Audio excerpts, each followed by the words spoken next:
Councilmember Sperry. Did you say Sperry? Yes. Councilmember Yes. Sperry, sorry. That's okay.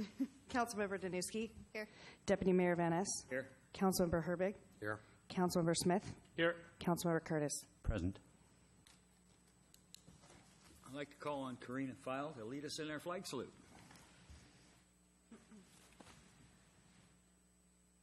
Pledge allegiance to the flag of the United States of America and to the republic for which it stands, one nation under God, indivisible, with liberty and justice for all.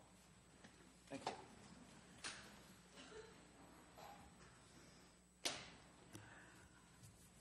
Next item on the agenda is the approval of the agenda. If there are no objections, the agenda will be approved as submitted. Are there any objections? Agenda is approved. Stands approved. Next item on the agenda is citizen comments. This is an opportunity for you to express your views on issues that are important to you and to the community. Please limit your comments to 3 minutes. You call the clerk, please call the first person signed up. Karina File.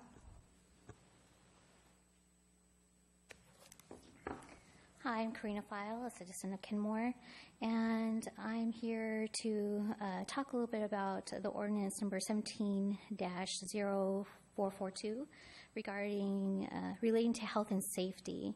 There's some amendments under the title of 8 under A, that first one, and what is considered a new rewording of special event.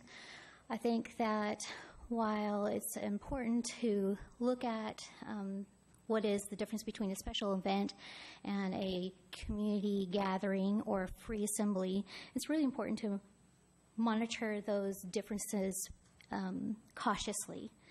And I think that the language encroaches a little bit on what would be freedom to assemble and gather.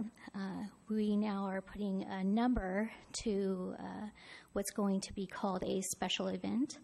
And what we do know about community gatherings and free assembly is that usually there's not a fee charged for having a community gathering and free assembly. And the importance of having community gathering and free assembly is ability to bring in new thoughts in terms of ideas or gathering of our persons, our people together. And I think that we're tracing the line a little too closely. I know that it is our second year of the Kenmore Bothell Pride Alliance that have thrown their Kenmore Bothell Pride picnic. So we're excited to hopefully be officially recognized next year. But under these terms, that community gathering could be changed by a city view to a special event that is titled under having to have permits and whatnot.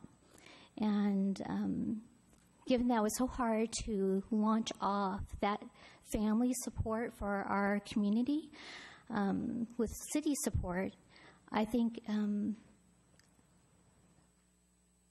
worried, I'm thinking we have to be careful about that language.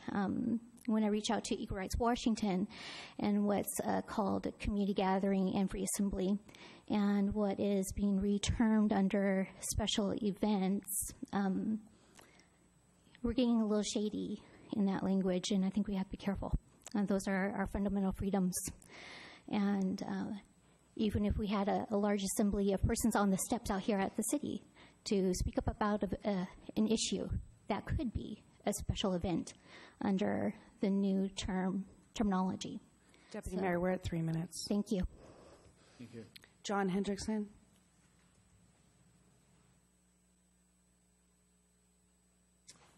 Good evening, John Hendrickson from Kenmore.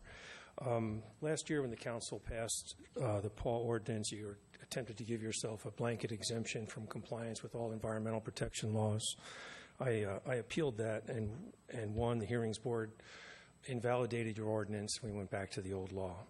One of the main reasons that you lost on that was that to use best available science, you're required, the analysis is determined on whether or not the analysis of the scientific evidence involved a reasoned process.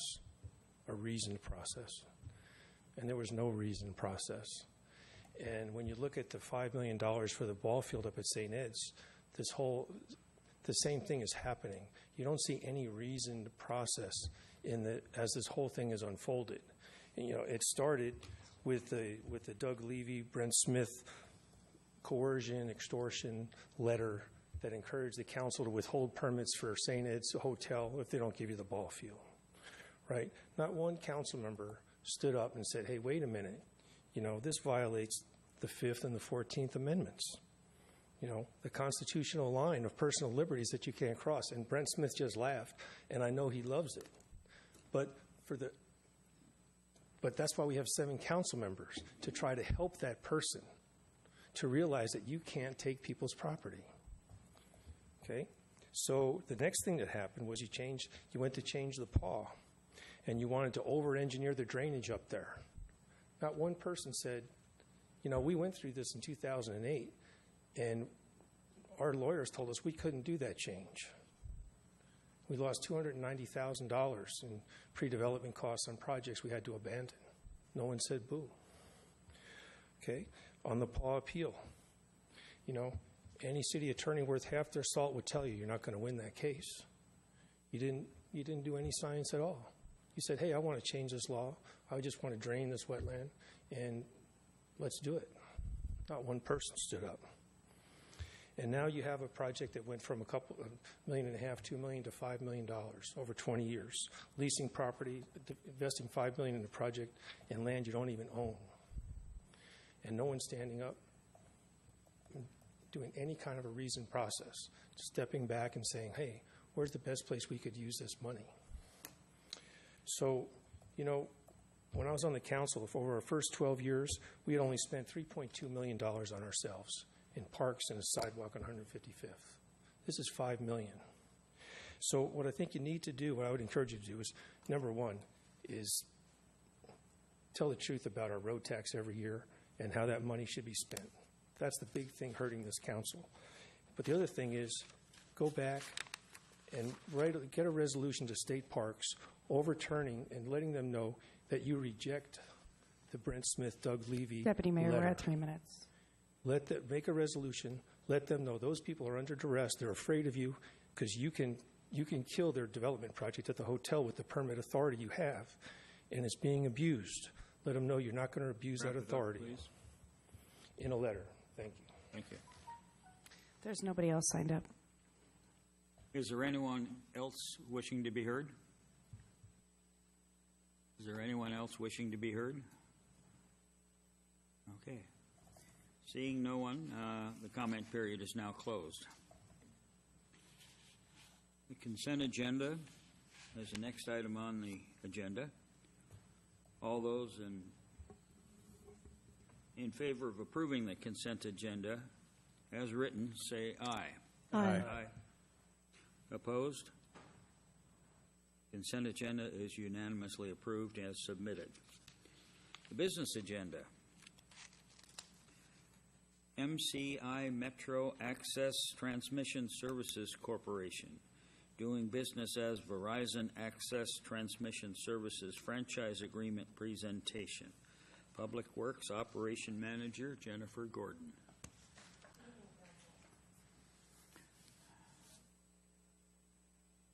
Is that better? There. Good evening. I'm here to present the draft ordinance 170440, a franchise agreement with MCI Metro. And tonight we're going to talk about background information and any questions you might have. I'm not asking for any decisions or action tonight. We'll bring this back to the next council meeting for adoption if everything goes well. So I'm going to introduce Alan Barr from MCI Metro, and he's going to provide some background information. Good evening. Thanks to the council for letting me present. I'm Alan Barr. I'm an outside plant engineer. I'm representing MCI Access, Metro Access Transmission. I'm also here with my colleague Young-Suk Choi, who's the project manager for this deployment. And we are presenting on a critical segment of our path that runs right through your fair city. And it is running right along Northeast Bothell Way and Northeast 175th. It's a straight shot. We'll be deploying fiber, and we'll be doing that both underground and aerial. Underground in 1 to 2 inch conduits, aerial attaching to existing PSE poles. We will be servicing with this fiber primarily Verizon wireless facilities that are existing. There's only one at this time that is known. It's 7534 Northeast 175th, so it's right on the route, not deviating too far from our main path. And that path is shown here, submitted by our vendor Ericsson, who is applying for these right-of-way permits. You can see that it cuts right across the city. The goal of this, we won't be deploying any wireless equipment. We are not doing any of the cell sites or the antennas or the radios. This is only the fiber. And this right-of-way, like we said, is critical to our overall segment path to serve your community.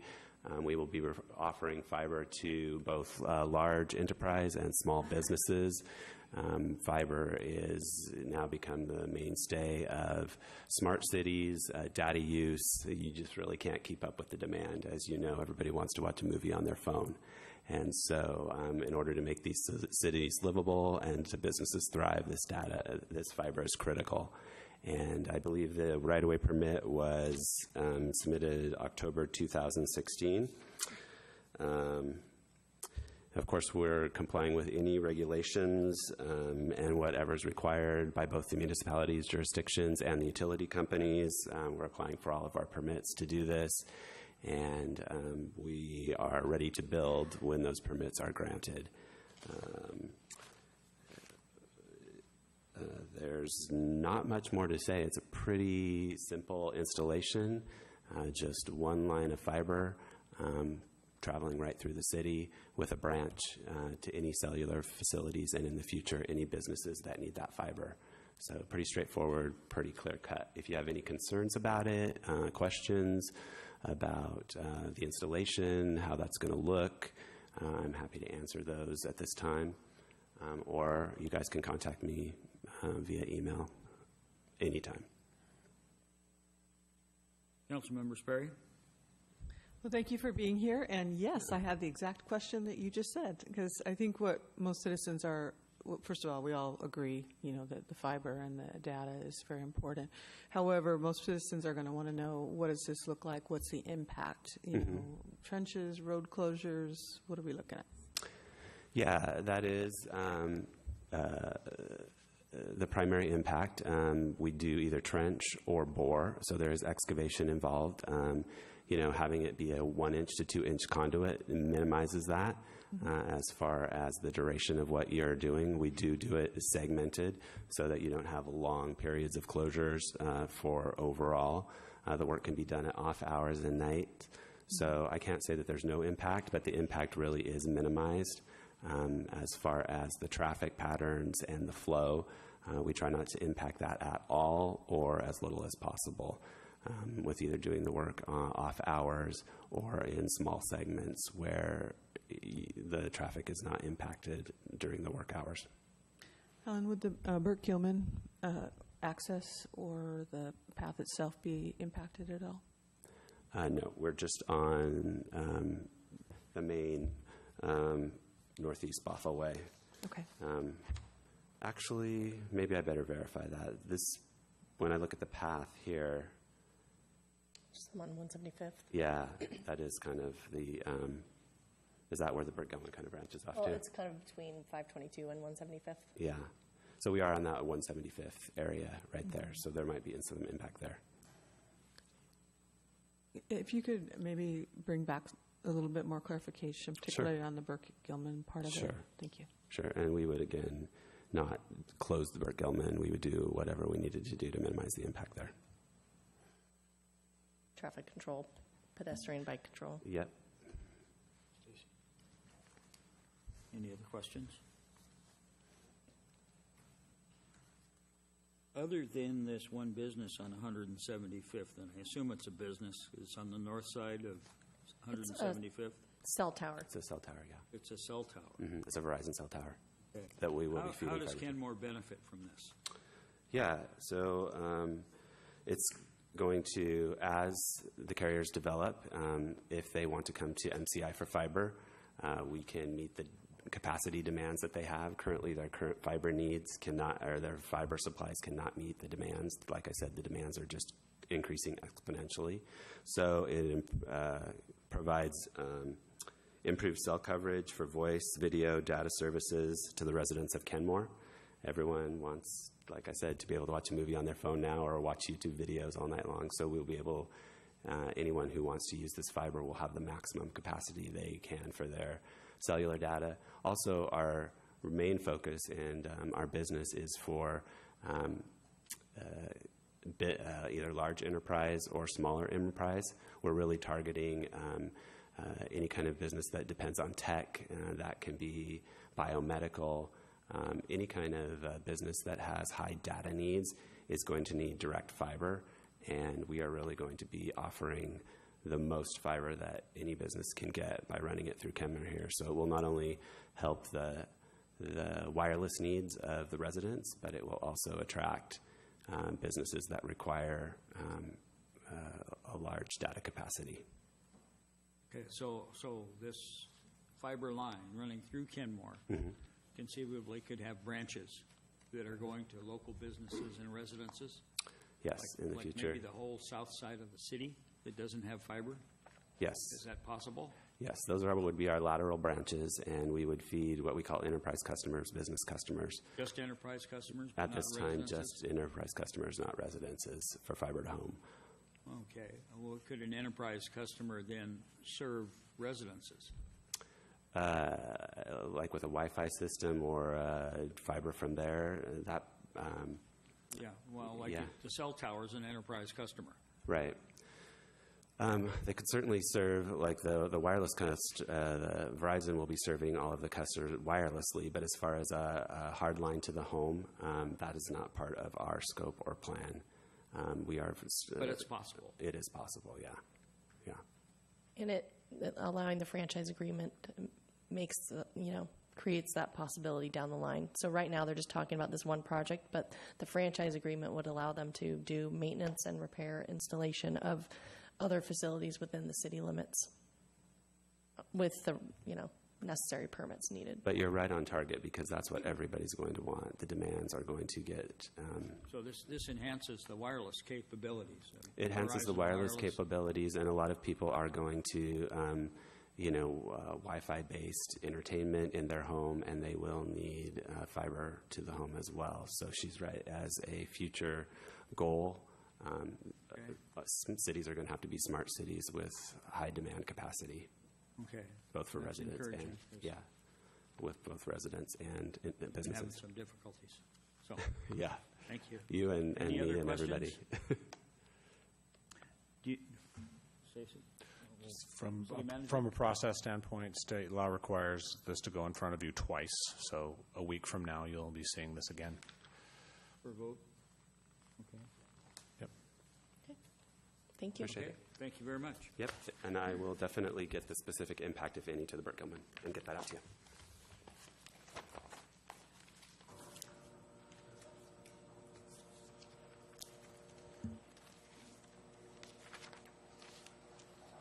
West Sammamish River Bridge Project Update and Budget Discussion. John Vicente, Capital Projects Manager.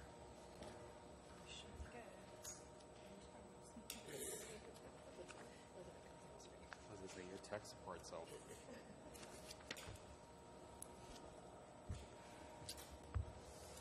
And Chris Overlease, our City Public Works Director. Oh, no, I'm fine. You want to turn letters for me?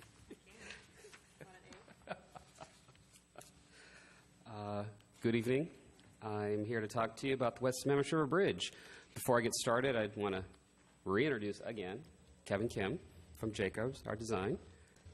He's been in front of us, I don't know how many times, so I don't think I need to introduce him too much after this, but it's appropriate. And Chris. So, why are we here tonight?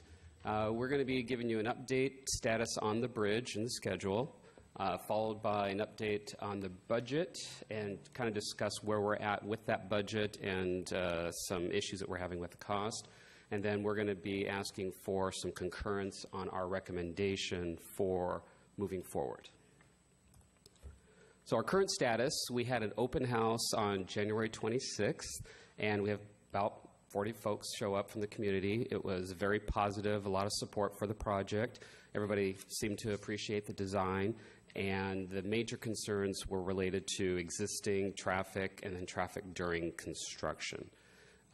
The design is at 30% as of March, so we're progressing from that point. We have our environmental documents completed, and so we're now working on getting permits submitted. We have sent the environmental documents into the state and the FHWA for the review, and then we also submitted our Kenmore permits. We had that posted, and hopefully a decision soon will be made by our Development Services Department. 60% level plans should be due this fall, and we're hoping to advertise the project fall of 2018 with construction starting around the first quarter of 2019. Budget. Right now, to date, we have accumulated $22.8 million in available funding. Our current 30% project cost estimate is at $31.4 million.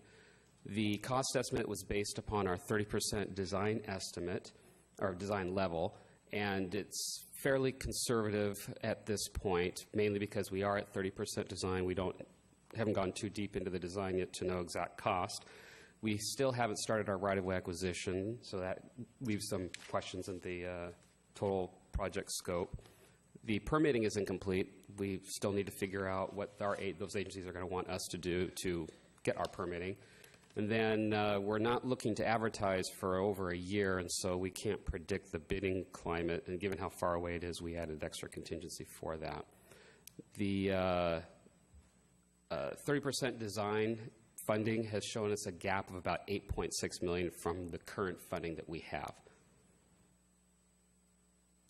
So this gives you a general idea of where we stand. On the left, we've got the funding we have currently secured. We've got $12 million in BRAC funds, $8 million in Connecting Washington, a little over $1 million in federal STP dollars, and then we've got $1.769 million in city funds. Right now, with the $31.4 million, the middle column shows kind of what we're estimating. From the bottom up, we've got our design costs, our right-of-way cost, then our construction management cost. Then we have our base engineer's estimate at $14.5 million. Our design contingency is an additional 30% on top of that construction engineer's estimate, and that's to account for all of the unknowns that I mentioned in the previous slide. The 12% inflation is for the unknown cost of things over the next year and a half, so we did 6% for each year for 2 years. And then the construction contingency is our standard 10% that we add to all projects that covers all of construction costs. With that, that gives us our $8.6 million gap. The column to the right kind of illustrates how we can bridge the gap between the $8.6 million, or I'm sorry, the $31.4 million and the $22.8. With the column on the right, we're showing a couple of our options that I'll discuss here in a moment about applying for additional funding and doing some scope reduction options. So our budget strategy, we've got a few options that we've seen that we can employ to try and close that gap. The first option we have is to apply for additional funds in 2017. Currently, we know of 2 grant agencies that are going to do a call for projects. One is TIB, and we are looking to ask for approximately $6.6 million. The funding is available to meet our project schedule. It's a large enough request that we believe it can mostly fulfill the gap that we have within the project. There's another call for grants coming out for the TAP, which is the Transportation Alternatives Program. That's expected to come out in August. Not too sure about that grant. It's a pretty small pot of money. We don't know if they're going to be adding some restrictions on how much you can ask for and whether or not we can have one or more applications for the city. So we're going to have to take a look at that and see if it makes sense to apply for this project or if we see another project within the city that it better suits. Item B is design modifications and scope reductions. I will go into some additional detail in the next coming slides for that. Option C would be to seek additional grant funds in 2018. There is going to be a call for federal funds again in 2018. Unfortunately, those funds would not be made available for the project until 2019, which would require us to delay the project by a year because of our environmental permitting requirements. And then D would be to increase the city contribution to close the funding gap. So our cost reduction options. We've got 12 options listed here total. The first 3 are ones that we think we should just employ right now, regardless of where our budget gap is. We find that these options are not necessary and can be deleted from the project. The options 4, 5, and 6 are other options that we feel can be deleted from the project as well too, and those 1 through 6 would provide us with the closing the $2 million gap that we see, assuming that we get $6.6 million from TIB on our grant application. The additional items 7, 8, and 9, we would want to add those to the scope reduction should our gap grow, or we maybe not get funding or as much funding from TIB. Of the 9 items up there, we can delete 1 through 9 if we want, but there is still the option of adding them back into the project later on. It gets very difficult, though, with item number 6.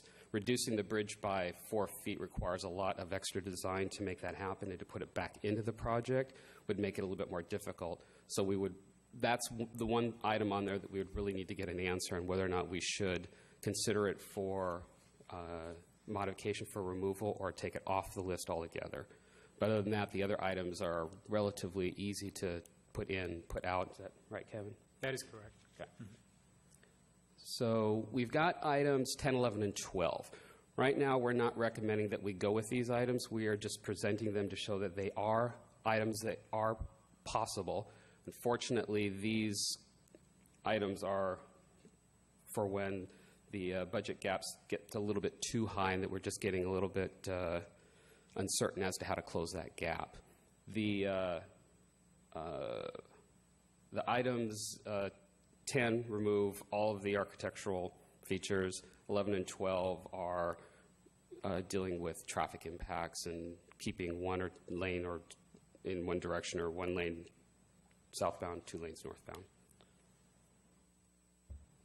So our recommendation is to apply for TIB funds for hopefully about $6.6 million, to review our options to apply for TAP funds, to maintain the current project schedule with construction starting the first quarter of 2019, to maximize our ability to maintain 2 lanes of traffic in both directions during construction.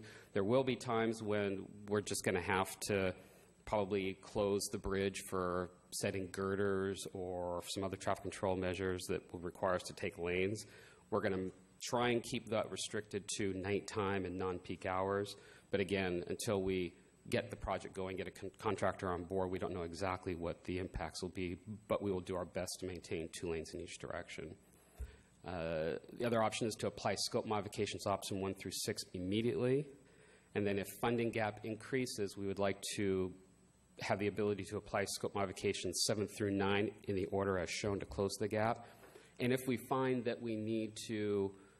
if we find that our gap is higher than where we thought it would be, then we would come back to you and talk about further options if we either should go to options 10, 11, and 12 or come up with some other variation of the recommendations that we provided earlier.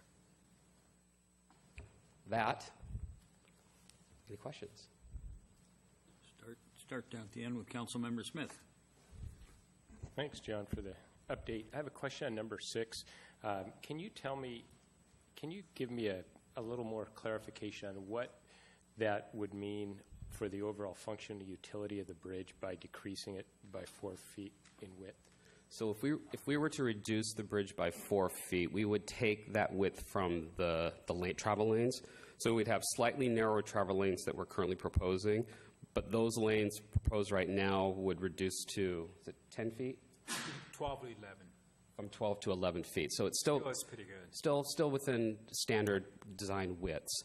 The big impact with reducing it from 4 feet is if we want to have any kind of future planning with the bridge, we just have 4 feet less to work with. That's the big. So it's 2 traffic lanes that are reduced a foot each. Yes. And then the bicycle and pedestrian lanes are also reduced a foot No, each? we'll take the shoulders, narrow the shoulder from 3 feet to 2 feet. Yeah. Okay. So 1 foot from traveling lane, 1 foot from shoulder, each direction, so total 4 feet. Okay. So operation-wise, they still meet typical standard. The reason we had a little bit more wider traffic lanes as well as shoulder is for future down the road that will give us a little more flexibility. So that was a reason in original we're putting a little bit wider than needed. Could you tell me what the lane width is across the bridge currently? Do you know what that is? I by any chance? believe it's more like less than 11. It's less than 11. Yeah, it's a close. Not definitely not more than 11. Okay. And on top of that, we don't have wider shoulder either. Right. So everything seems much narrower. It'll be with the 11-foot lane plus 2 feet shoulder. It will provide much wider than what we have right now. I think we've got less than a foot of shoulder out there right now, plus the narrower lanes. So it will, even with reducing 4 feet, it will feel more comfortable to drive than it does today. Councilmember Herbig? Well, thank you. Councilmember Smith just asked one of the questions I was going to ask about the 4 feet there. And I'm all in favor of taking that 4 feet and tightening things up a little bit. I want to talk about, or I'd like to hear you guys talk a little bit about option 9 a little bit. It just seems a little bit outside of the scope of the bridge project. It's, a good few hundred feet away. It's not really part of the bridge. It's not necessary for the bridge. I'm frankly inclined to just take that off the table to start, move that further up in our list of things that we kind of slice off of this project now, and maybe swap it for option 5 or just keep it as cost savings for now. So can you talk a little bit about option 9? So the signal at 170th is not necessary for our project. We do have to do signal upgrades to improve the efficiency of that intersection, a new controller, new push buttons, that sort of thing. But the actual needing of a new mast arm and pole is not necessary. We saw this as an opportunity to provide an improvement to that intersection with the funding that we had. Yeah, and I think that made sense with the funding that we had, but now we don't have that funding. So I'd be more inclined to scoot that up in our list of things to shave and then put it into our CIP or TIP and come at it, put it in with the rest of our transportation projects and fund it as things come up. That's my inclination. So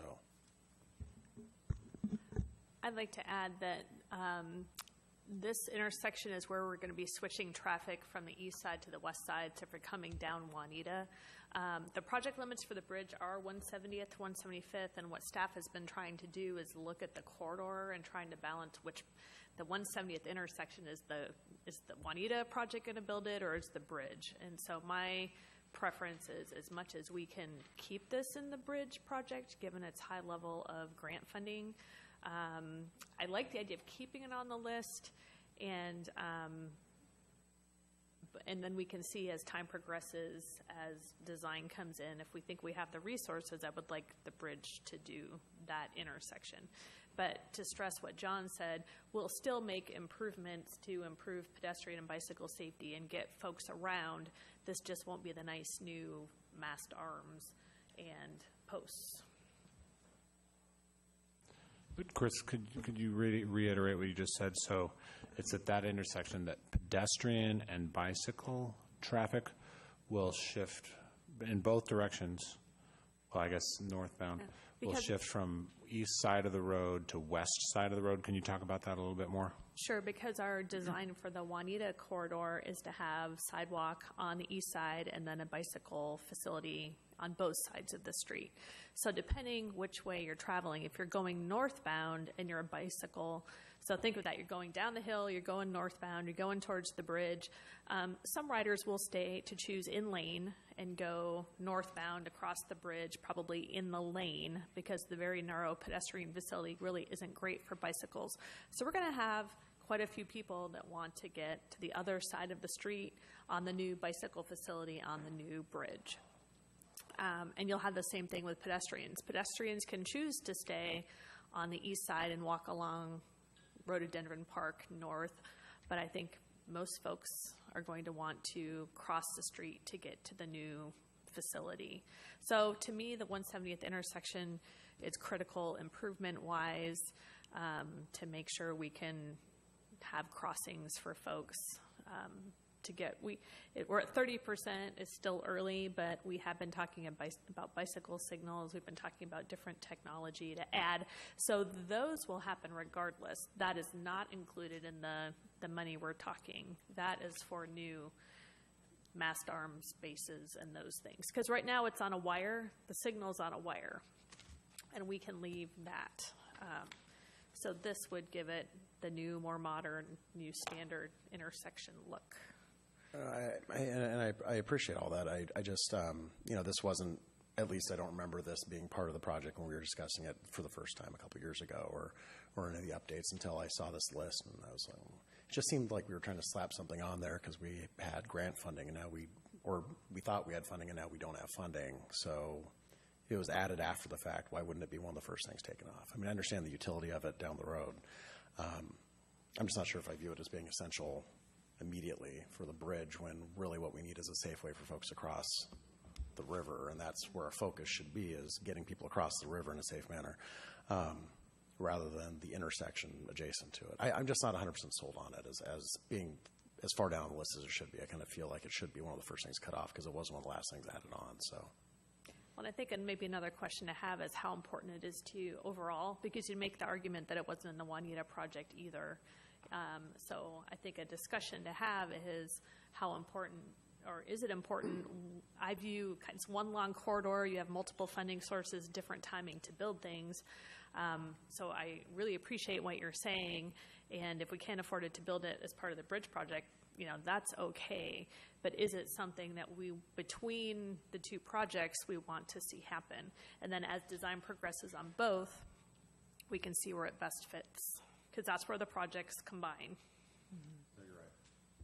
Okay. Dr. Curtis, were you in the queue? Yes. So I think the question is sort of the 7, 8, and 9. I agree with 1 through 6 as being take those off right away.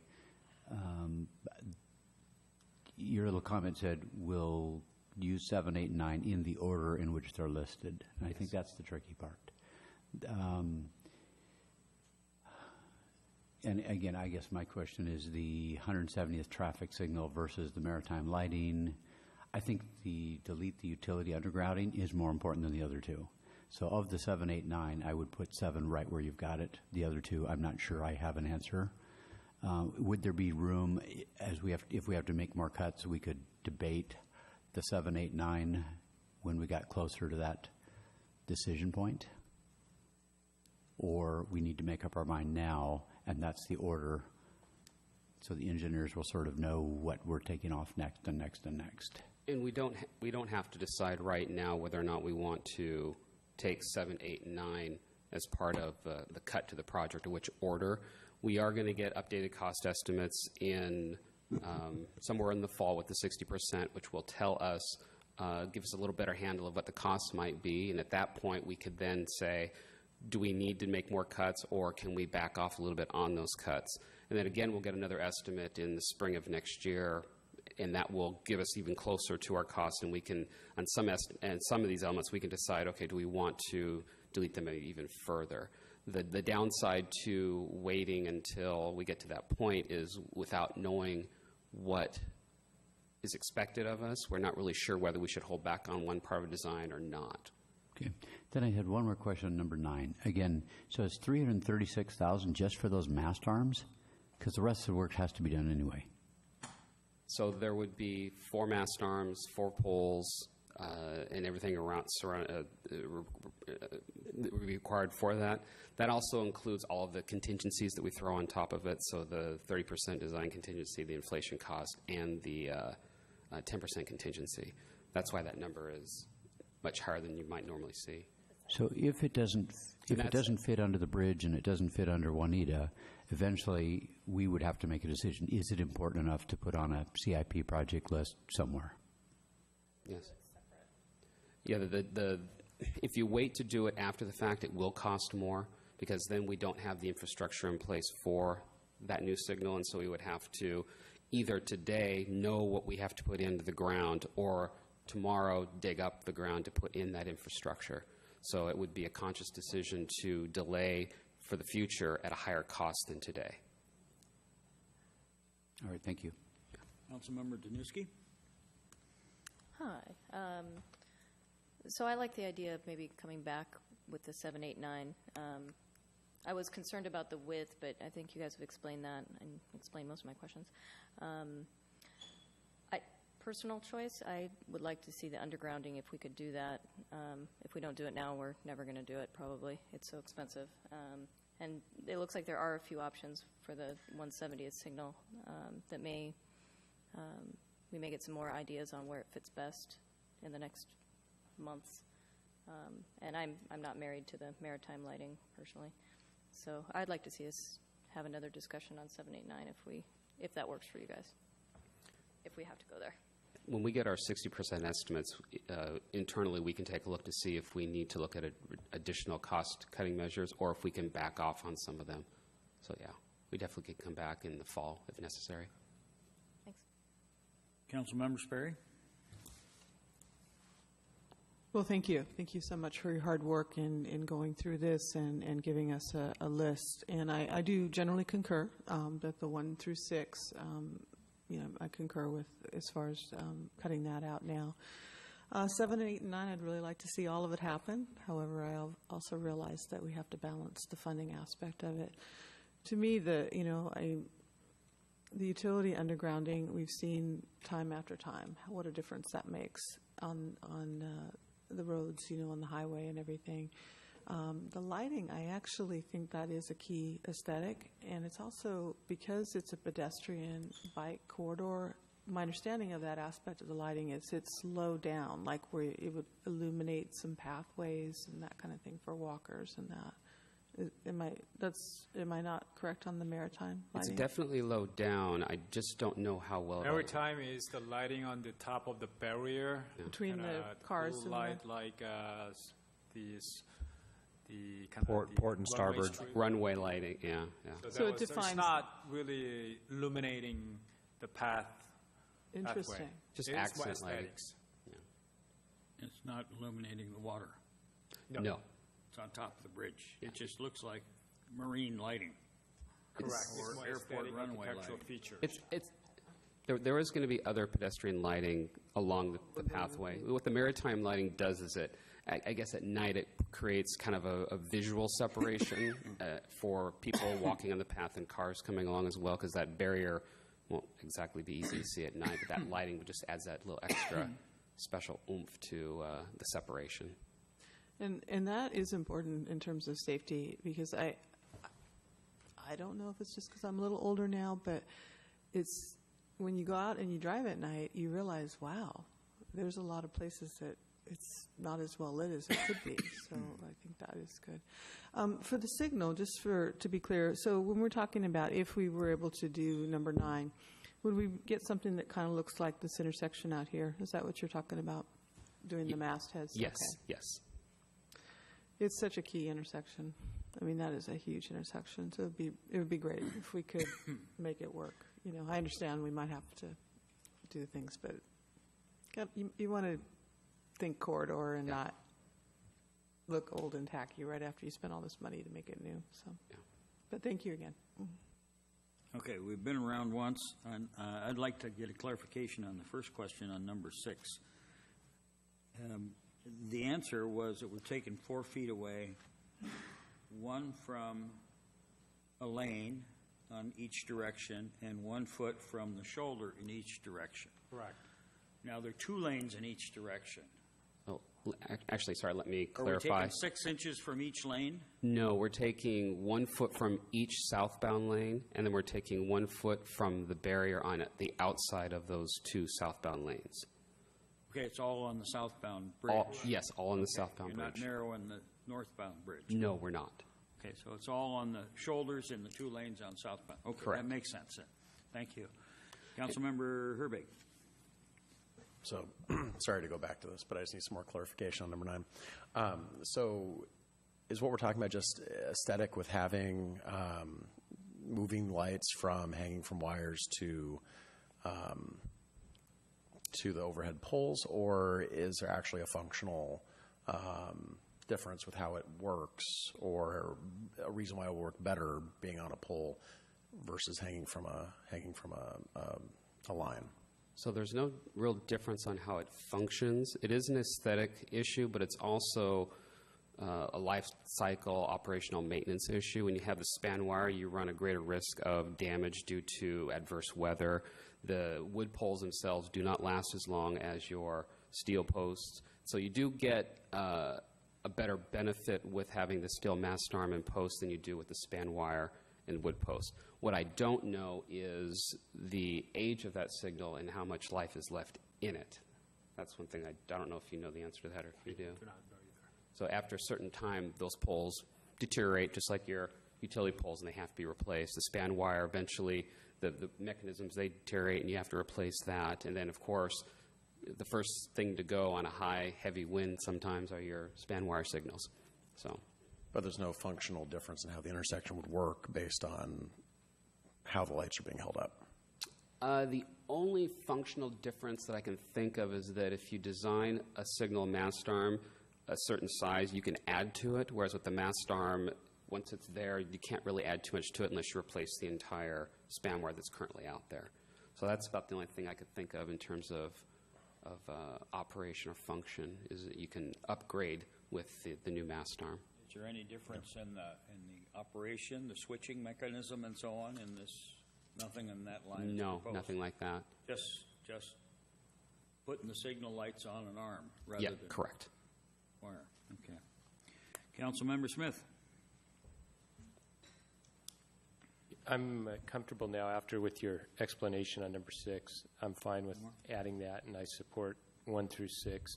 I would definitely move the maritime lighting to number 7 as the next option, because I feel like the additional benefit relative to the aesthetic benefit of 7 and 9, I feel like 7 and 9 are just much more practical, long-term daylight benefits that you get for that corridor, whereas 8 really is I think it's a bonus, and so I would move that up higher. I would at least switch.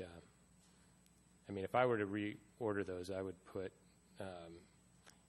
8 where 7 is, and switch, and probably move 7 all the way down to 9, just because I feel like the undergrounding of that corridor, knowing what we're doing with the Waterfront Activity Center or the Rhododendron Park improvements and the value of that corridor, it seems like it would be a little more important.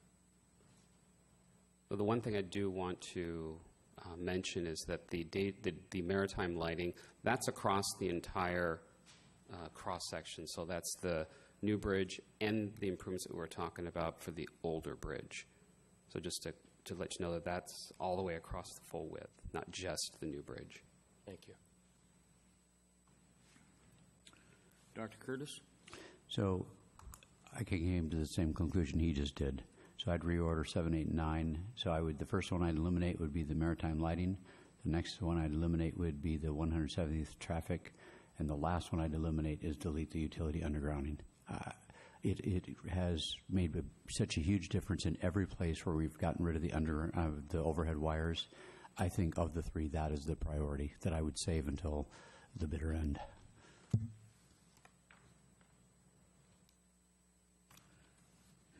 Any other questions? Councilmember Sperry. Oh, do you want to go first? Or? Are you finished? Well, mine is actually a little bit aside, so I don't have much to add to this right now. But I was just kind of recalling when we went through the process for the City Hall. And it was a similar environment when we started with the bids going up and, kind of feeling like you're on this escalator and, where's it all going to go? And as I recall, one of the practices that we did was looked at what they called value engineering, and essentially go through every aspect of it. And, is there a way we can, design it so it's cost effectively built, to look at, how to do that? Is that type of thing just being done as part of the project? I'm seeing heads nod.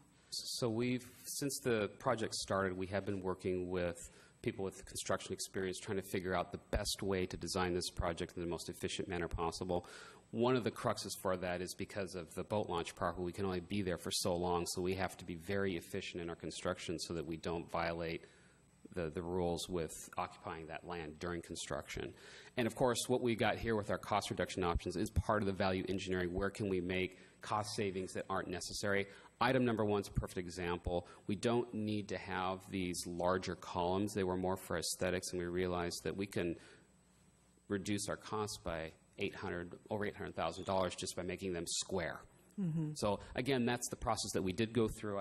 Jacobs and their team went through the entire project to find out where we could make cost savings to the point where we would just be building a bridge. Getting people from one side to the other without any regard to looks or fun or anything like that. And this was the list that we came up with. My suspicion is that if we did any more value engineering, we wouldn't come up with much more, any real significant savings for this project. Thank you. I think a lot of ideas have been identified. It's just a matter of to make a decision and adopt and eliminate. I think we already have a dozen different ideas where we could possibly save some dollars. And again, these are just our cost estimates based off of what we think would happen. Again, proof's in the pudding. Once we get our bids in, then we'll know whether we were right or wrong. So, yeah. But based on my experience, if I may interject, there's a very conservative approach at this point.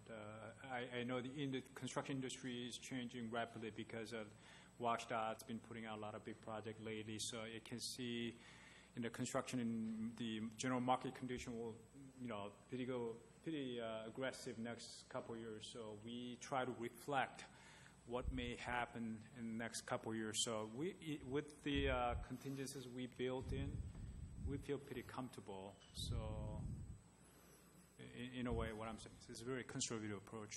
We've got, I believe, over 50% in contingency over the base construction cost. Okay. So that's a lot that you would put in at this early stage, and to the fact that we know what we're building. We're building a bridge. We know the soil conditions. There aren't a lot of unknowns with this construction. Our biggest unknowns are what is the market going to be like, what kind of contractors are going to be available to bid on this project, and what our permitting requirements are going to be. Those are the things that we're still don't know a whole lot yet. But everything else, we know how big the bridge is going to be. We know what the foundation has to look like. We know what the surrounding conditions are. We know how much land we're going to need. There really aren't a lot of unknowns that would make us want to increase our contingency any more than we currently have it at. Excuse me. Can I ask a question about that? Sure.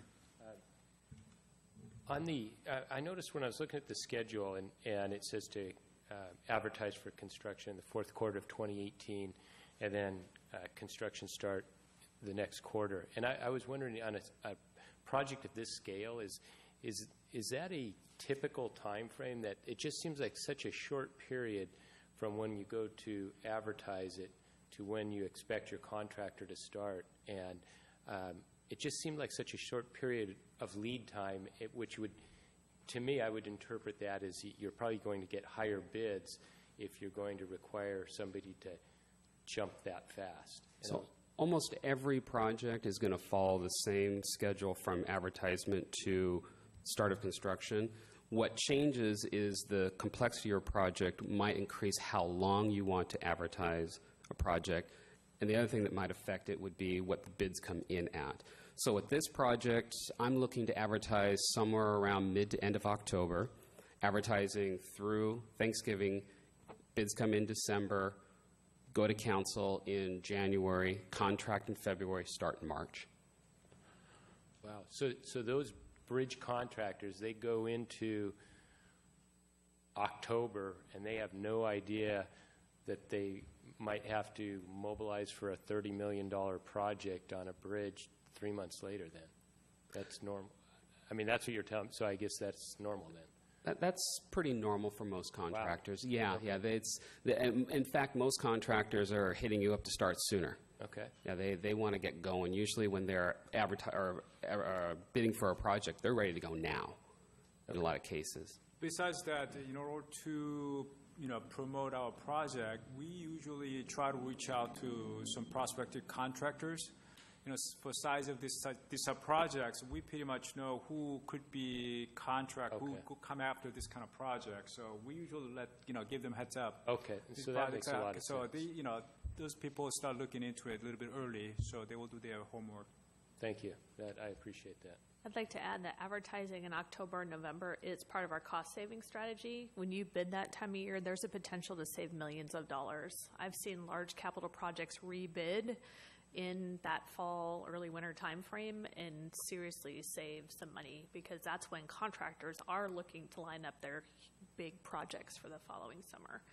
And another point is that once we award a contract, the contractor has to mobilize, they have to start ordering materials, they've got tons of paperwork to put in. So the minute we award the contract is not the day they roll into town with their equipment. So we might award in February or March, but there's still a bunch of work they have to do before they're going to start construction.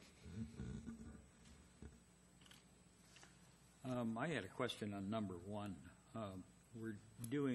It was rectangular columns, and you're suggesting changing it to square columns. And one of the thing that occurred to me is that most bridges, most overpasses, in fact, all of them I think of right at the moment, have round columns. And the reason we don't want round columns is that we want to mold in a heron on the side of the column, on the flat side of the column, and actually mold it into the concrete. I'm just curious as to what the cost savings would be if we just went to the standard round columns like they have underneath freeway bridges and elsewhere. Would it be a significant difference? There will be some costs, not so huge at this point, because the big saving in this number 1 was because we were able to reduce size of drill shafts foundation. Because of rectangular configuration we originally had, we would need a larger diameter, foundation to support this rectangular shape. So if we reduce to more like the square, we're able to downsize drill shaft, which is a big cost item, not so much column, because a column is only like 20 feet high. But drill shafts here, from 9-foot diameter to 8-foot diameter, going down more than 100 feet deep into the underground, and multiply by all the number of columns. That was a major saving in this area. Mm-hmm. So changing from the square to equivalent diameter, it will not bring so much change in saving. Also, another original idea that we design as a rectangular is try to mimic the existing bridge out there. Existing bridge has a more rectangular shaped wall pier.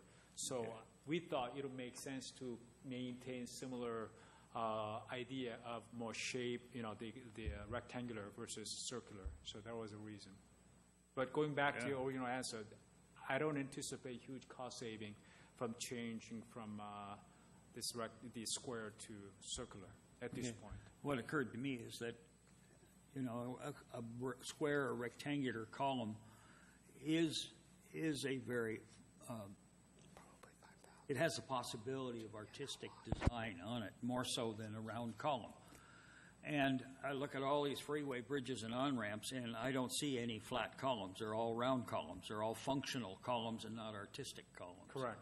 And I would think that if it didn't cost much more money to make them artistic, they might have done it some other places.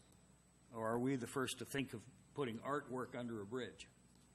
there are a lot of these rectangular columns, especially if you, even I-5, you go around the Olympia regions. There's no circular columns. I think by the big decisions, the corridor itself, I think they kind of mandate to use more squarish column down there. Okay. So they do have some, certain portion of even, the major freeway, there's some rectangular columns. But generally functional, yes. Circular is most functional columns, easier for contractor to form it and build it, and engineering-wise, it's very efficient section as well. That's the reason why they use most. Okay, but it doesn't cost much more to At make it this artistic. point, I don't anticipate huge cost saving. Slight, little bit, but I think it's going to be A little bit, change. meaning what, $50,000 or $500,000? Probably more like a form contract. The contractor's forming cost, which is typically bring circular pre-made form to pour concrete versus the handmade. Put it. It's mostly labor is what you're paying. So I think it's going to be a very relatively minor cost. Very good, thank you. And we can provide that cost for you if you're interested. No, that's fine. That's fine.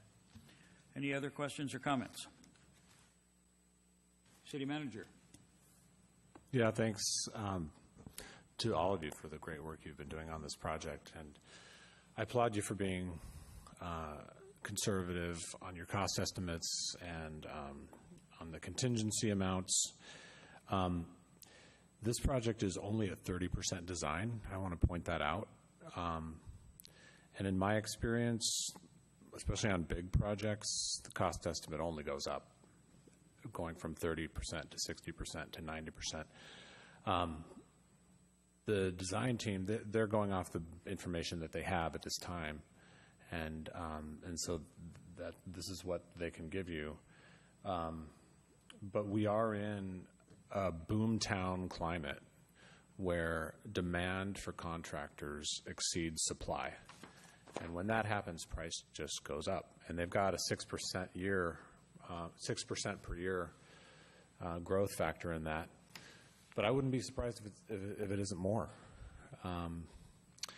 And so one thing we might want to think about is this exercise tonight brought it down from a $31 million bridge to a $29 million bridge. But it's quite likely it could be still, even with the cuts you made tonight, it's quite likely that it could be a $31 million bridge or a $35 million bridge, even with the conservative contingencies that are built in here. So I want to think about it a little bit more, but I'm thinking at this point that $2 million that you just cut, maybe you take that, because in the CIP that we presented last week, we have it fully funded at $31 million. Maybe what we do is we take that $2 million and tuck it down in a reserve for when the day comes when this bridge ends up being more expensive than we're predicting tonight. So those are my thoughts. I just, from experience, big projects like this continue to go up in cost as we get more into design. That coupled with the construction environment we're in, I think we still need to assume, even with tonight's cuts, that it's north of $30 million. And that's why we presented the 4 options that we have, which kind of match what Rob is saying. We pretty much know we're going to most likely need to go after at least one, if not more, of the options that we've listed out there. One, of course, was seeking additional funding this year. The other option are the cuts. The third option is seeking funding next year, which that has its own negatives of delaying the project, which then is a higher cost potentially with inflation. And then, of course, bringing in our own money. So we've added $2 million as a safety net. We have the TIB grant that we're looking at this year. We're proposing cuts, and then if we get to our 90% in March and things just aren't looking good, then we do have an option of applying for additional grant funding at that time as well. Could I talk about the TIB application for just a minute?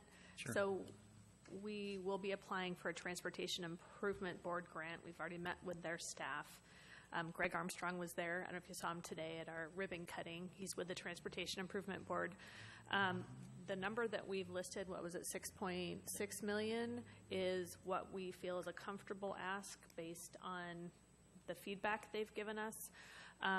It kind of goes back to, I think, Councilmember Smith's questions at the previous council meeting. We were talking about the CIP. We have to be careful with our total project cost that we adopt now, because when we apply for TIB money in August, we have to show that the project is completely funded based on what we know today. So if we choose a $31 million project, that's fine. We just have to show that we have the money to completely fund the project. So something for consideration. So that's why I'm suggesting you take a couple million instead of calling it a $31 million project right now. You still take a couple of million and you tuck it down in the reserves in the transportation capital plan, knowing that the day is going to come when you're going to need that extra $2 million for the project.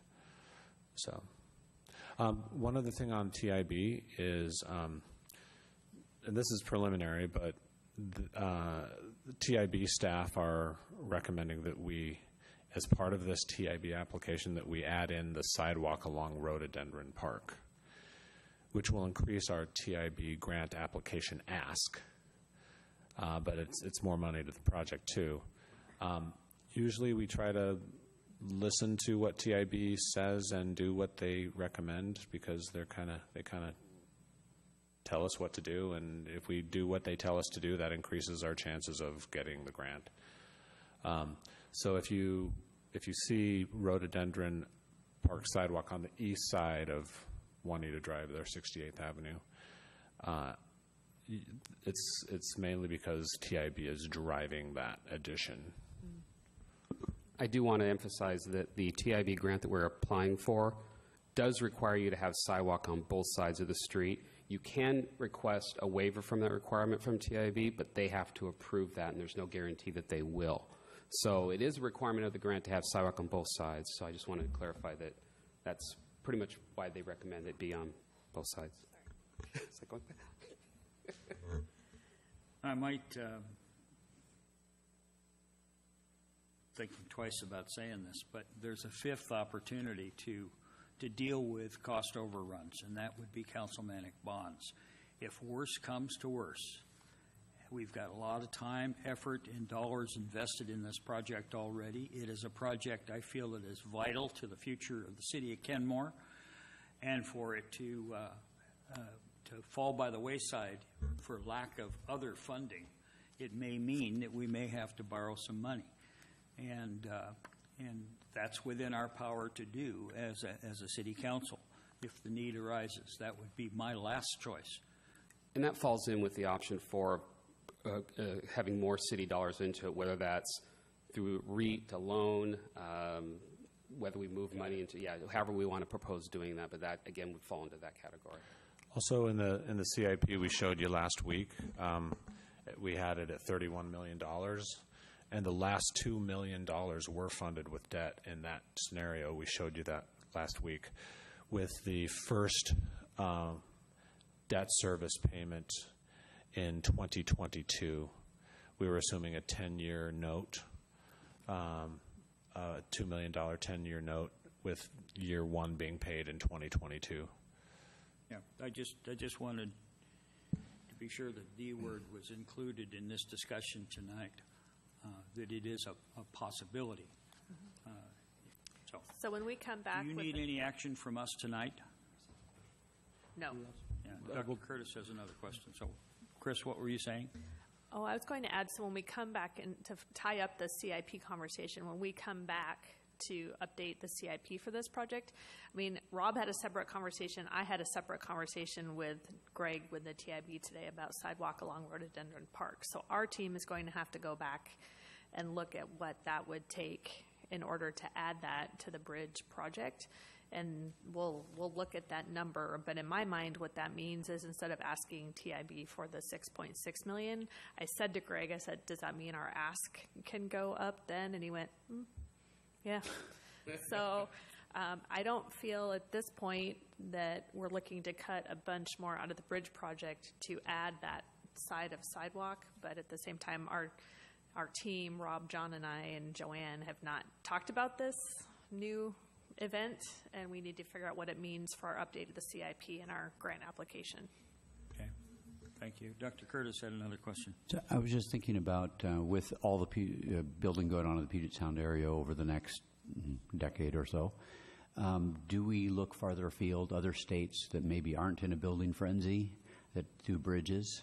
I mean, are there other people in other locations that might be able to help keep the cost down?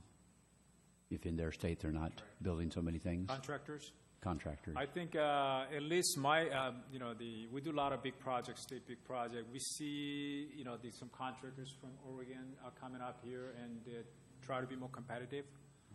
And in the past, we didn't see them much, but because of those things, because of these construction activities, more very, local activities, we see from, a little bit of Oregon has some contractors, bridge contractors, but not so much from Idaho or anyone else. I don't see them.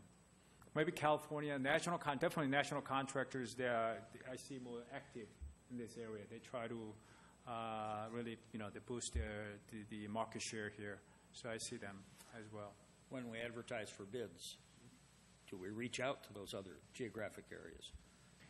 We just advertise in our local publications. We don't branch out much further than that, but we do post on Builders Exchange, which is open to all general contractors for wherever they want to, as long as they're part of the membership, they can access it. So it is open to anybody to bid and to see, but in terms of our official publication, we just do it locally.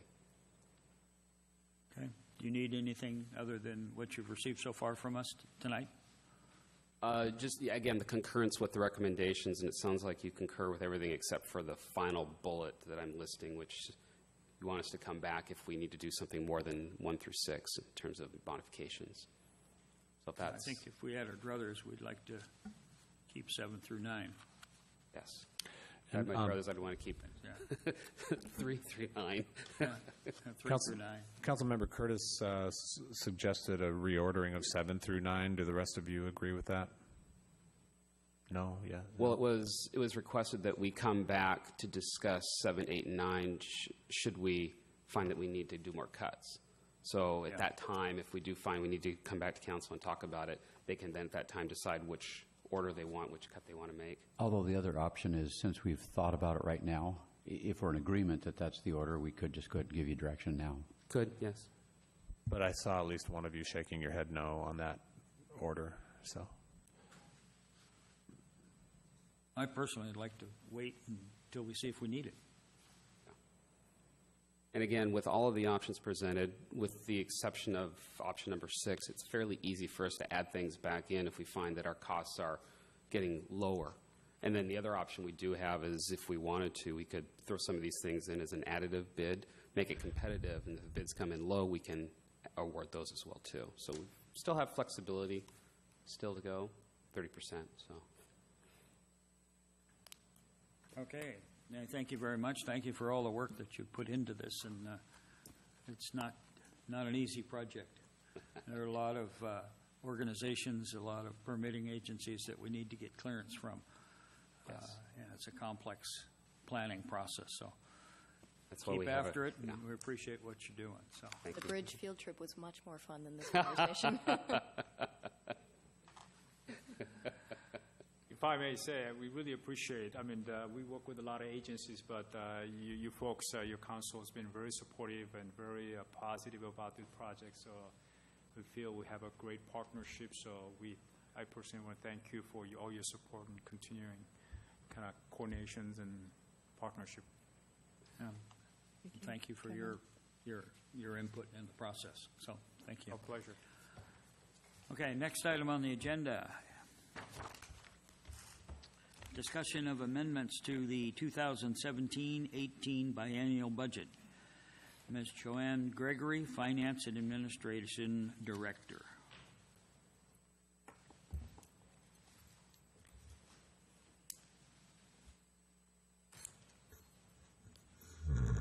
Good evening, Council, Deputy Mayor Van Ness.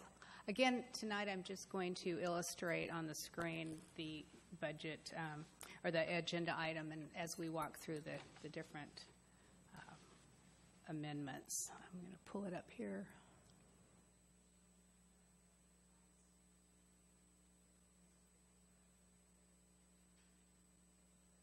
Okay, thank you.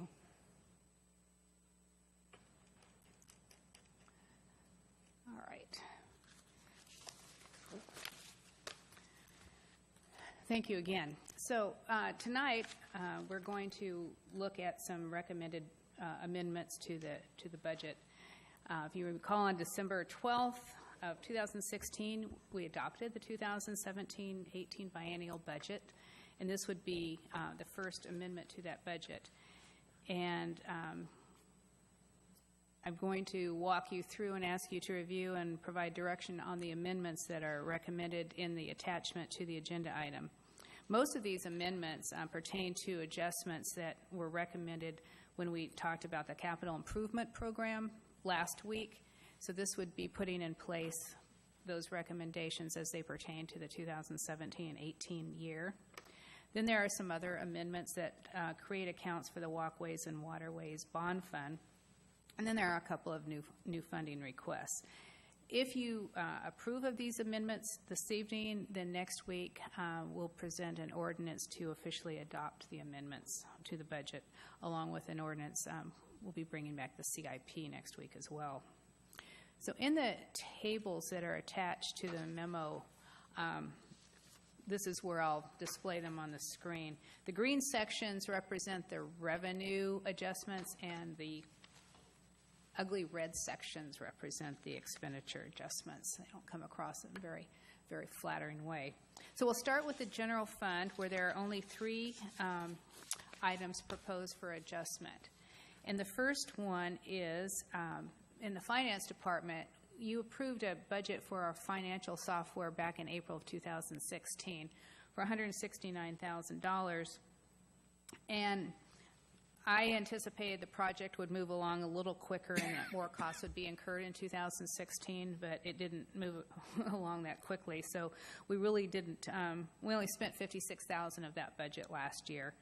And therefore my budget for 2017 and 18 is underfunded. So I would like to request the balance of that amount, which would be $113,000, be appropriated in the 17 and 18 budget for the remainder of the project. There was a new public safety interlocal agreement with the North Shore School District to provide a school resource officer for 17 and 18. And we budgeted the revenue that the North Shore School District would provide to offset the cost of that officer. However, in the public safety budget, we did not include those additional expenses for overtime for the officer. So we are requesting to be able to do that. And then last year, we also planned to do audio and video upgrades to the council chambers. We didn't actually have a budget for it. We thought we could absorb it into that budget. But as it turned out, we didn't do that project last year. We're scheduled to do the project next month, and I'd like to establish a budget for that of $25,000. We've already obtained the new microphones. We're anticipating a new projection system, new projectors, wireless capabilities. So it's a pretty significant project. Those 3 amendments to the general fund would cost the general fund $168,925. Are there any questions about the general fund amendments? So the next fund would be the Kenmore Village Fund, and all we're requesting here is to carry over budgeted costs for the town square and hangar building that were not expended in 2016, plus about $13,768 that is anticipated in order to complete that project. So the carryover of $270,000 of unspent funds plus another $13,000 is requested to be added to the budget for this year. Any questions on that fund? So then we have the Strategic Opportunities Fund. There was a budget in there for pedestrian safety improvements in 2015 and 16 of $146,000. Only about $83,000 was spent, leaving $63,700 unspent. And again, this is a request to carry over those funds into 2017 to complete those improvements.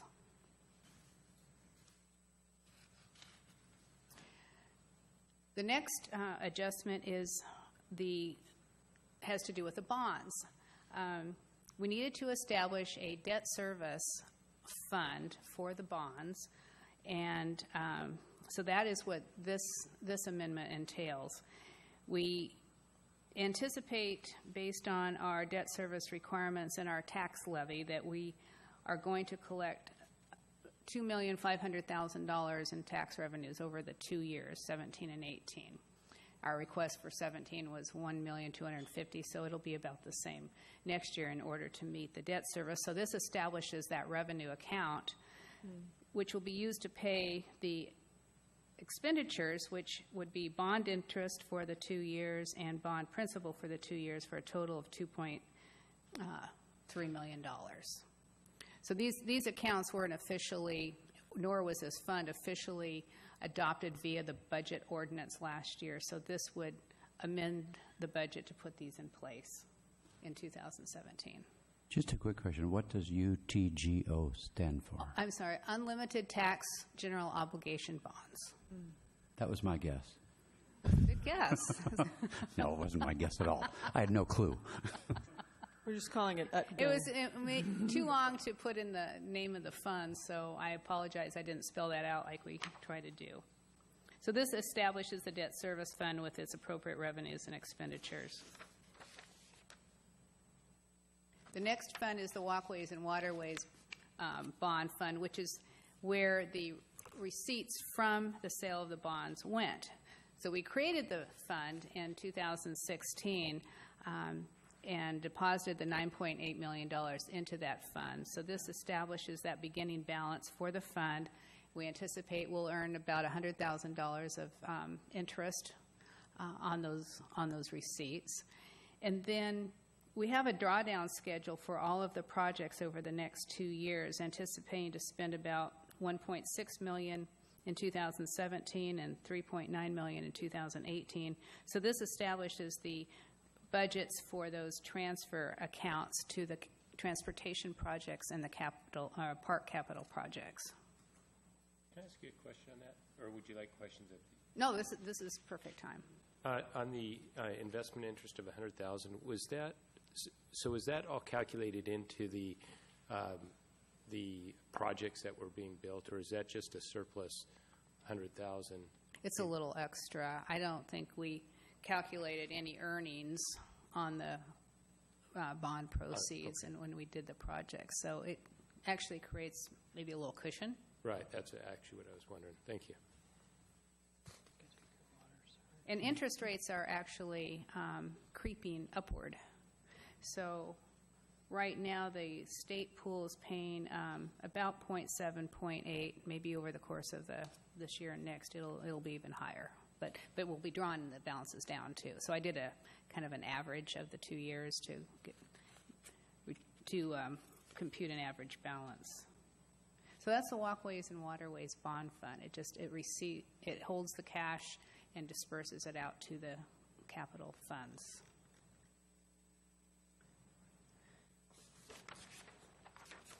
The next fund is the Real Estate Excise Tax Fund, and I'm really happy to report, although I'm kind of surprised that I was so conservative in budgeting revenues in the real estate excise taxes, that we are receiving almost 3 times as much as we would expect to have received at this point in time. We have just had an incredible number of real estate transactions in the city, and in fact, in June, there were about 77 real estate transactions that we received REIT from, and we haven't had that many since 2007. So it's, yes. Ms. Gregory, just more for curiosity, so in that, were there any really large sales that also brought in, or are these mostly, what's a large sale? They're mostly residential in that number, residential, non-commercial sales, which really cause a spike. But with prices going up too, Sure, yeah. we used to track how many real estate sales exceeded $500,000. That would be all of them. That's most of them. No. It is most of them. It is most of them because our median home value is kind of creeping up to that these days. What is that median value now? Oh, I believe it's about $480,000. Last when I looked when we were doing the levy last year, it's about $480,000. Yeah. Like Kirkland's over $1 million now. Oh, Average home value in Kirkland is over $1 million. In Queen Anne, 1.1 million. it's all So, relative. It's all relative. So my budget for real estate excise tax revenues was very low, $800,000, and I believe that we can justify doubling that budget for the remainder of the 2 years. No promises beyond that, but every month surprises me, so that's a recommendation there. And then most of these expenses now that you will see are transfers out of these resources to the capital projects fund. So we mentioned a lot of the projects when we talked about the CIP last week. The 62nd Avenue project needed some additional funds. Traffic calming needed some additional funds. Morelands and St. Edward Ballfield. So using that additional real estate excise tax, we're able to increase our transfers and meet the additional budgets for those projects. Same thing with the, well, not the same thing with the transportation impact fees. I'm not increasing the revenue budget. But what is happening here is I'm reducing the transfer to the capital projects because primarily we received the $500,000 Complete Streets Award, so we don't need to transfer out as much impact fees. So I'm reducing that transfer out by $500,000. It also includes delaying the Arrowhead project and pushing that out to the 2019-2020 biennial period, and then adding some additional costs for the 202nd Street sidewalk. Impact fees, we're using these to increase the or establish the budget for the St. Edward Ballfield project, and then it was a carryover of $203,000 for the Log Boom Park pedestrian bridge from 2016. So that makes up these inter-fund transactions. And then on the receiving side, here is the Transportation Capital Fund receiving revenues from real estate excise tax, Transportation Impact Fee Fund, and the Complete Streets Award, and utilizing those to increase the budgets for the 202nd Street sidewalk, the 62nd Avenue sidewalk, Arrowhead. Well, Arrowhead's moving off the books, and then some additional funds for the neighborhood traffic calming project. Similarly, in the Park Capital Fund, we have additional revenues coming in from REIT, the Park Impact Fee Fund, walkways and waterways for Rhododendron Park, and establishing the revenue budget for the RCO grant for the St. Edward Ballfields, the King County grant for the St. Edward Ballfields, and potentially grants from the state budget, Washington state budget for Rhododendron Park, Boathouse Pavilion, which we talked about last week as a potentially new project if we receive those funds, and some funds for Morelands Park. I don't know if you've been following this, but it's actually becoming a question as to whether they will pass a capital budget, which is frightening. It's being held up over water rights issues and other things, and something about the governor vetoing a part of the deal and the operating budget. And so I think Councilmember Herbig, they have until the 20th, which is today's 17th. So will any chance they'll... I don't know, the House and the Senate are both going to the floor on the 20th. So we'll see what shakes out, I guess. Could the governor call another session for capital budget? Yeah, I mean, they're already past they can keep calling special sessions all day long. I just don't know if it'll actually, I don't know if that'll change the result or not. So I don't know. You know as much as I do right now. I just think it's fascinating. Can you imagine if we couldn't pass a capital budget or an operating budget, what that would The most non-controversial thing that they pass is the capital budget. Everybody wants projects. Right. Everybody. because it's a bargaining tool. So we'll keep our fingers crossed for that last item, the $225,000 for the pavilion and $225,000 for Morelands. And if we don't get the $225,000 for Morelands, and I have no reason to think that we won't, we'll find something. And then those resources. Councilmember Hergenbeck yes. has a question. Sorry, just a really quick question on that. I know I asked this last week, but I'm going to ask you again. The Complete Streets money, I know that we took that $500,000. We put that somewhere. Where exactly did we put that? That's back on the prior page. Yeah, I saw that, but it said to be programmed for 202nd sidewalk projects supplanting impact fees. So where's the $500,000 in savings? Where are we in the transportation impact fee fund? It went. We're kind of that's where I reduced that use of those funds, and I'm keeping it in that fund as a kind of a reserve. As a placeholder or something? Yes. Okay. Yes. Councilmember Curtis? So I have a question on that issue. I don't know if it's important to discuss now. I sort of think it isn't. But the idea of setting aside funds for special things later, I don't know when we'd like to discuss it, but I think it's the wrong way to go. And I could give lots of reasons whenever we should discuss it. It seems like it's part of the biennial budget issue rather than this specific list of what we're going to do now. Does that seem correct? It's kind of a capital project discussion on how to apply those funds. Right now, I'm just showing it as it's available. Hasn't been programmed for anything or set aside for anything. I'm just showing it out of the total amount of impact fee funds. This is $500,000 we brought back into the fund because we received that award, and I'm not putting any additional strings on it until you're ready to do that. Okay. I think it's okay to leave it at that and at this time. And based on tonight's discussion, we'll be bringing back the CIP for all three CIPs for your approval on Monday night. And you'll see that $500,000 kind of, I don't know if set aside is the right term, but it will have its own. That supplanted transportation impact fee money will have its own line down at the bottom of the CIP. And so you can take up that discussion a week from tonight and tell us if that's what you want to do and if that's how you want to show the money. Okay, thank you. Thanks, Rob. So back to the Park Capital Fund.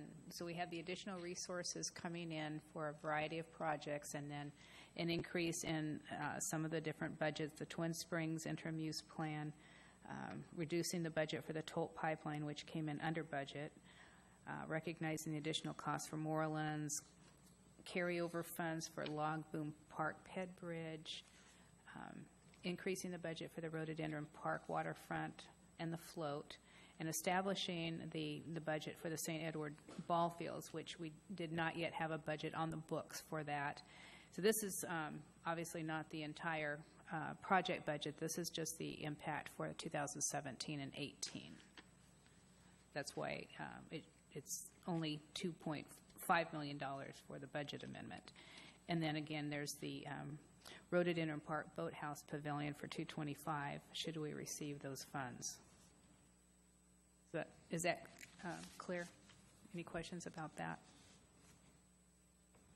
And then finally, we have some interfund transfers to move $125,000 from the Surface Water Management Fund to the Surface Water Capital Fund in order to augment the budget for the 192nd Street Culvert Replacement Project. So those are the budget amendments, and you can see there are a lot of interfund transfers. In fact, $1.8 million of these entries are just interfund movements of money. Again, if you have any questions, please ask. Otherwise, I'll bring you an ordinance next week and present, which would incorporate all of these into our 2017-18 budget. Any other questions before I ask mine? When we make adjustments like this and we have budgets, we transfer funds from one fund to another, every transfer is an expense and it's an income. And the Joe average citizen out there thinks of things in a cash flow basis, dollars in, dollars out, expense and income. When we get to this fund accounting and we're transferring dollars, every transfer out is an expense that increases total expenses, and every transfer in increases revenue. So both of those numbers are inflated by $1.8 million. And so when you report the summary of the budget, you back out those transfers, do you, so that it really shows how much we took in and how much we spent? We report it both ways in the budget document. We report it grossed up, if you will, with all of the transfers in and on some of our overview sheets, and then we show what those revenues and expenditures are after removing the interfund transfers. Okay, thank you. Maybe not as much as to make it, really apparent, but that's a very good point. We kind of do it citywide. We don't necessarily do it just fund total by up all fund. the funds. Total up all the funds. All There's funds. so much revenue and so much expense, and say instead of a $12 million budget, we've got a $13.8 million budget, which isn't really what we have. That's correct. Well, that's correct. That's correct. That's a good point. Okay, do you need any action from us tonight? No, just to go ahead with the budget amendment for next week as presented tonight. Anybody have any objections to that? No? Okay. Okay, thank you. Very good. Thank you very much. Next item, ordinance number 170442, relating to health and safety, amending Title 8 of the Kenmore Municipal Code. Brian Hampson, Development Service Director.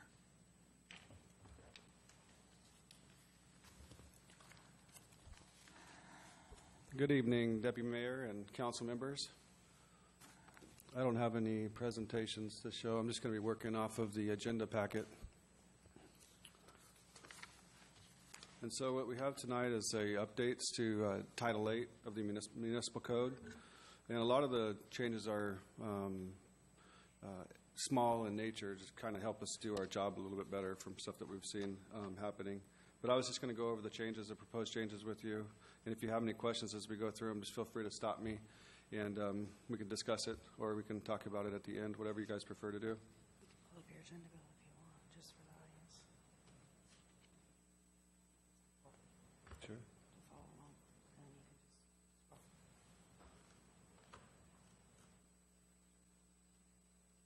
And with me tonight is Debbie Blessington. She's our building and code inspector. And a lot of these code changes and sections really affect her position, and so she had a lot of the suggested edits. So starting in 825, which is our public nuisance section, we just kind of cleaned up some language to be more aligned with our current code language and not identifying a specific person, but leaving it up to the city manager or designee. Moving on to the junk vehicles, we tried to pick up a way to have vehicles that are visible from Lake Washington, the Sammamish Slough, and other private easements. And so currently our code only defines a junk vehicle as a vehicle that's visible from a public way or a street.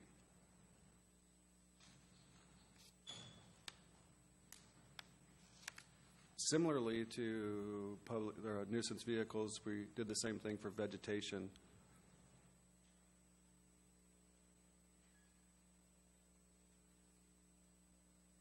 and outdoor storage. So a lot of the same stuff that we have enforced through visible from the public way. We just included waters of the state and other private public easements.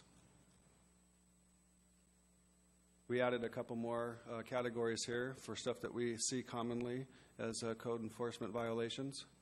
Open storage of rubbish and junk, including but not limited to refuse, garbage, scrap. Sorry, just a really quick question here. Does waters of the state also include the Sammamish River, or is that just Lake Washington? It is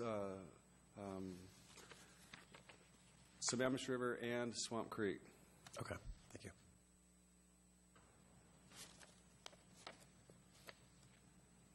Moving on. These are small changes from structures that contained graffiti. We didn't want them to be, have to have graffiti to be able to be called a dangerous building.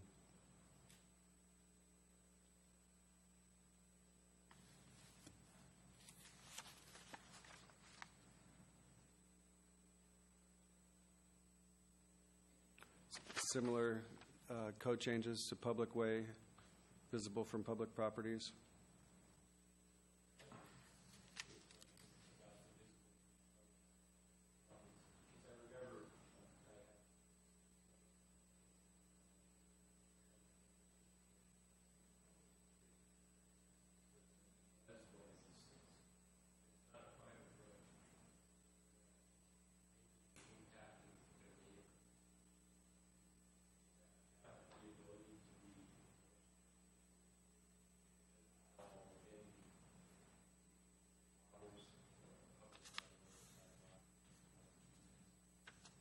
So is your question if it's visible from a neighbor's property?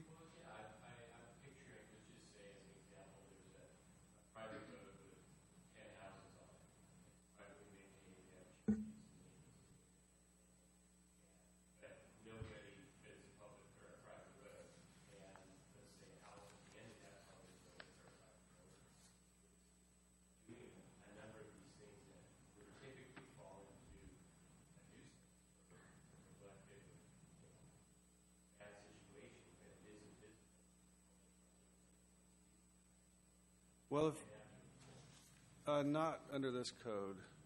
If it's not visible from a place that the common public could get to and have permission to be at, we're not looking at it as, it's up to us to enforce. So if you had somebody that's dumping hazardous material,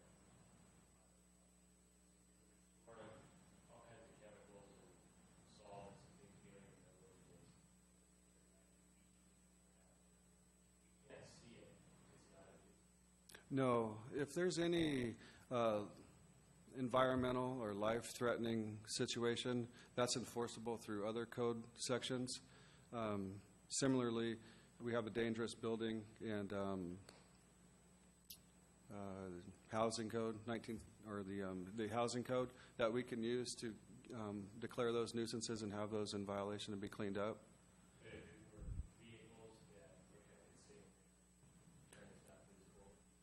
Right. If it's a vehicle that's defined as a junk vehicle in our code and it's not leaking any oil, just sitting there, but meets the definition, it's not enforceable. So it would have to be visible from a public easement, a waters of the state, or a road, a public right-of-way. That is pretty standard for all. Yeah, a lot of the jurisdictions have that similar language. That's correct. Can I ask for maybe offer an example? So if you go down to Arrowhead Point, and right before Arrowhead Point becomes a dead end, there's a private road on the left that goes to a handful of houses. If you can see if you're on that private road and you can see a junk vehicle from that private road, would this new change help this code? Yes. But it's a private road. It's not a public easement. My understanding is yes.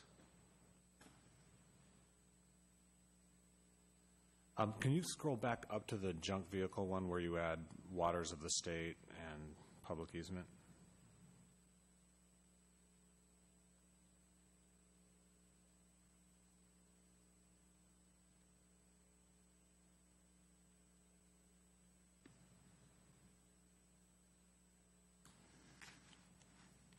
Where is it? Where does it say waters of the state? Where do you add that? Oh, yeah. So number B1.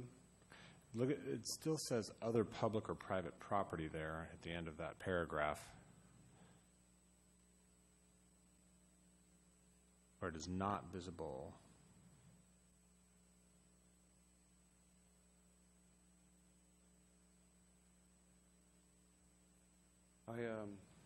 I wasn't aware of that section, so it looks like it actually could be considered, if it's visible from other private property, enforceable. For some reason, I was thinking that it wasn't enforceable from other private properties.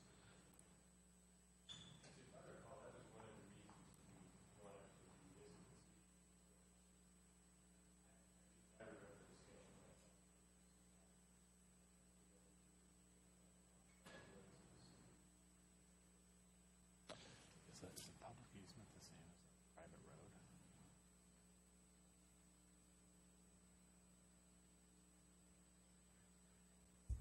But wait a minute.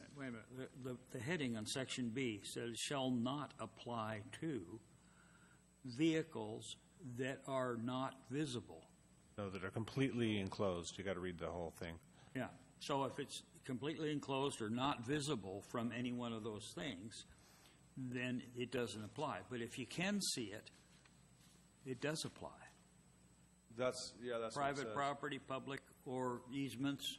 I wasn't thinking that private property was included on this list, so I was wrong.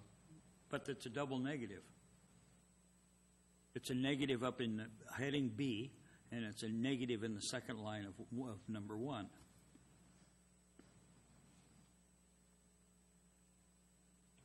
So that means it is enforceable if you can see it.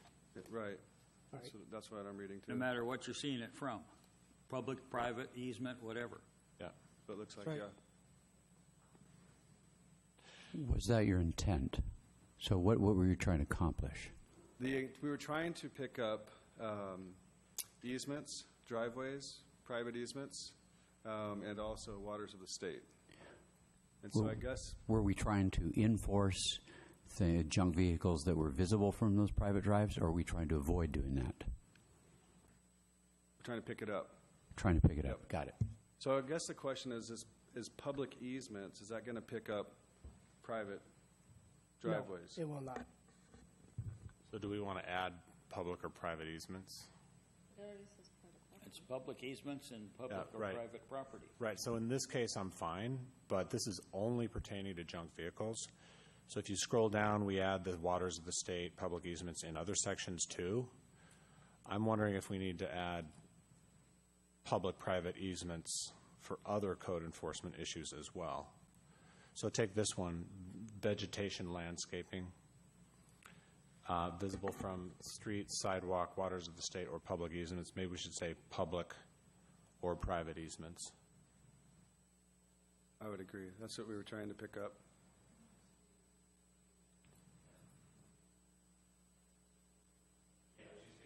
That's exactly the point I was trying to get at.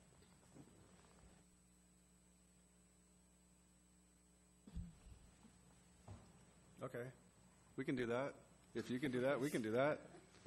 So just to be clear, that public or private easements would really be referring to the types of private roads that we often have, not just somebody's private property. Is that clear, or is that a different question? Well, this will pick up both because it's called out separately, private and public easements, and then later it talks about private property.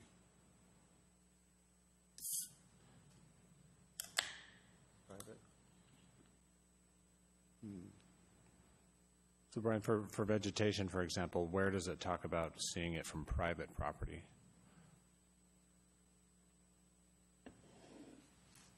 This doesn't talk about seeing it from private property. So junk vehicles, we have the private property phrase, but vegetation and other places we don't.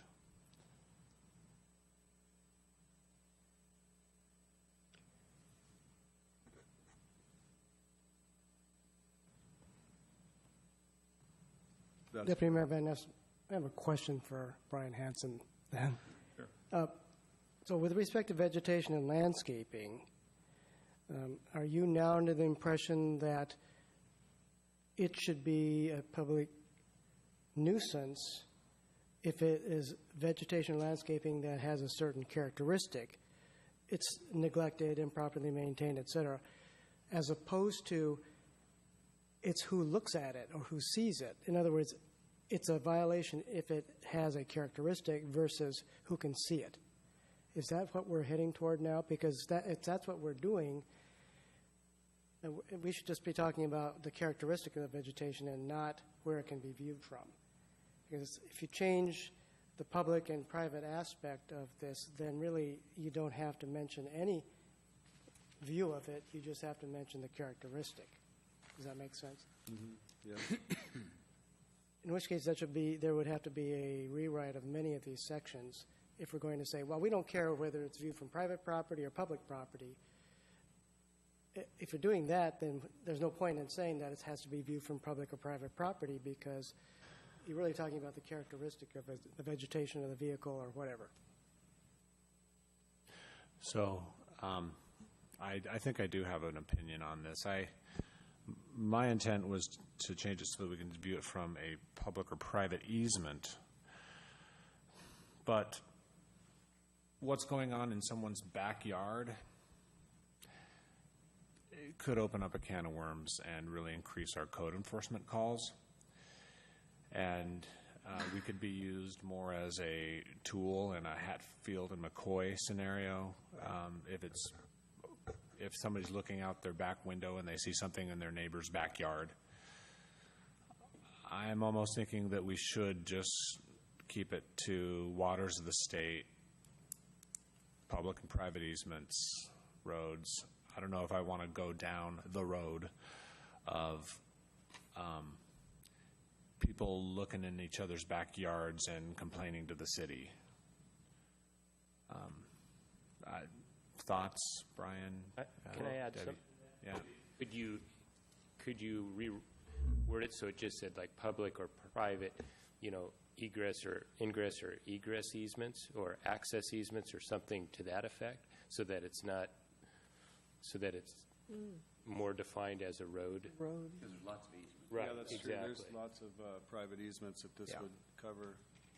That's true, because easements could be for water and sewer lines, for example. Right, that's why, but if we Power. called it out for a specific type of. Right. For ingress, egress.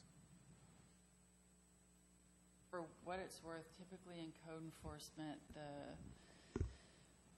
the rule is we are allowed to access a property to the extent that a person making a delivery would. So if you're making a delivery and you can walk up to the front door and leave it there, then we can access a property to that extent, which is, I think, where it comes into play about what's in view. And I think it was our intent, similar to what Rob said, was to just bring in private roads, things that are kind of questionable right now, but not to include Joe Blow looking in Susie Q's backyard. That's not something that we want to get into.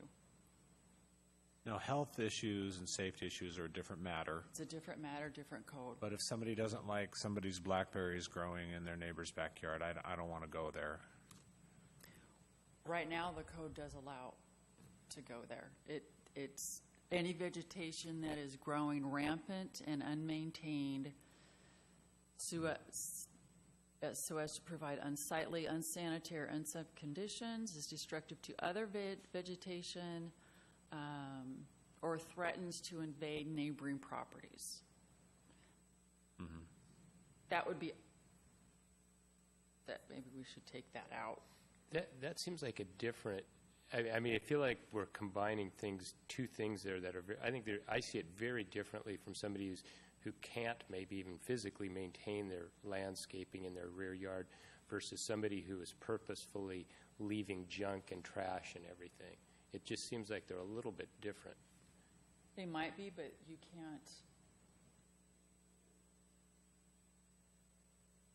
I wouldn't be able to go out and collect evidence that would hold up in court to make a distinguish, well, this person can't, clean up their yard by themselves, and this person is doing it intentionally. That's not something that could be verified. So we don't distinguish between somebody leaving trash or not trash, but just junk in their backyard versus just letting shrubs overgrow. They're viewed the same. Wow. The only difference is, because usually if there's one, there's the other. The difference is, and it's case by case, once you make contact with the homeowner, then you can find out what the situation is.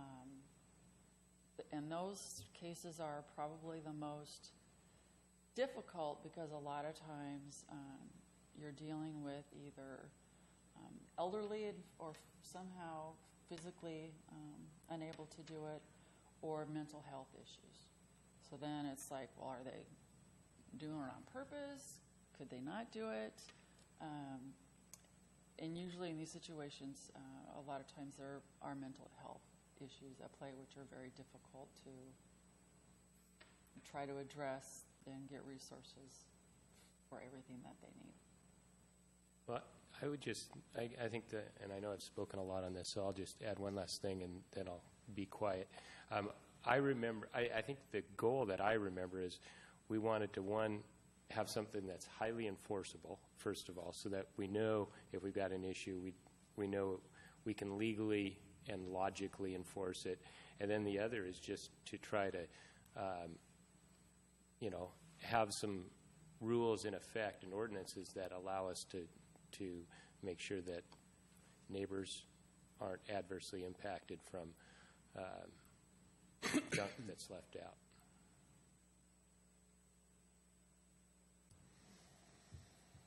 Councilmember Herbig? I think all my questions have been answered. It is? Okay. What I recommend is we adjust the language and come back later, but adjust the language to talk about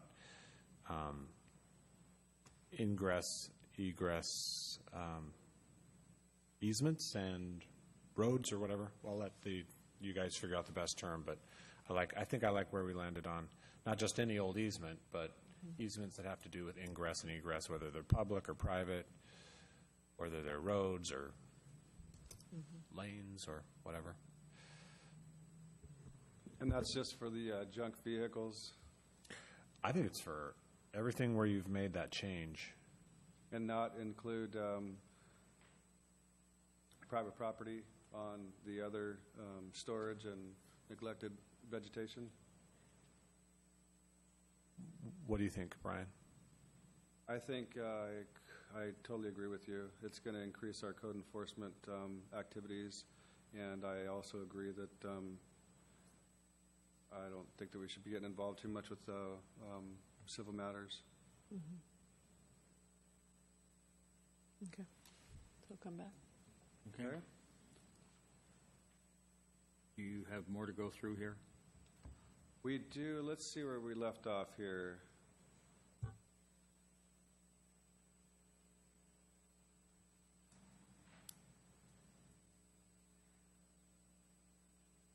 Okay, let's move on to Section 840, which is special events permits. And I'll walk through the major changes, and if I don't cover anything and anybody else has any questions, please let us know. So one thing that we noticed was we didn't include public agencies that wanted to conduct special events in our city or in our park. So this first section picks up those other public agencies, such as a school district, who might want to do a special event in our park.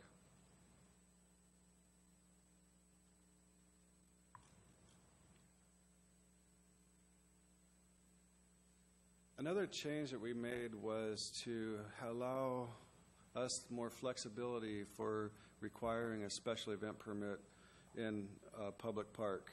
And previously we had any gathering of more than 75 people in our public park triggered a special event permit, and there's sometimes it will have events that go on, such as a rental business, and they don't necessarily have 75 people there at one time, but they still are doing some kind of activity in the park, and we're trying to pick those up, be able to pick those up through special event permits.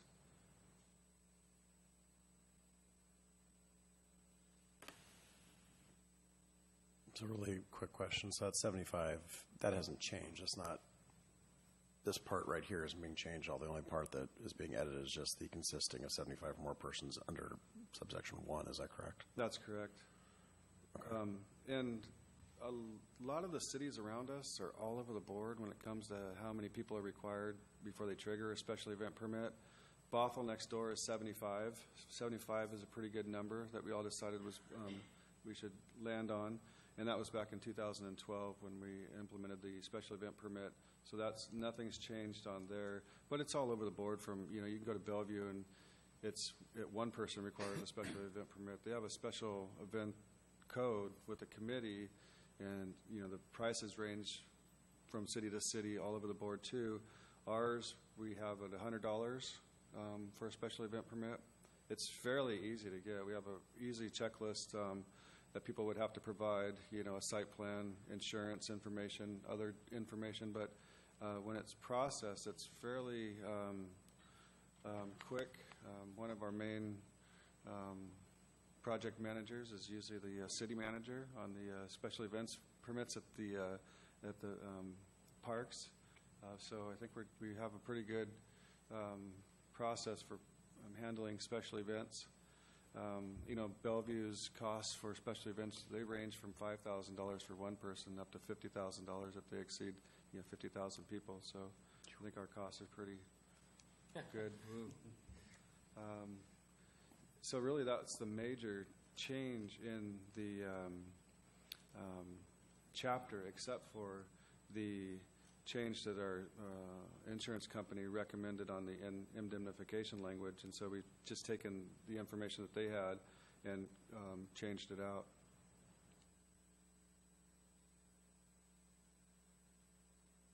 So it's really all the changes. So Rob's talking about we can make these edits and bring it back later.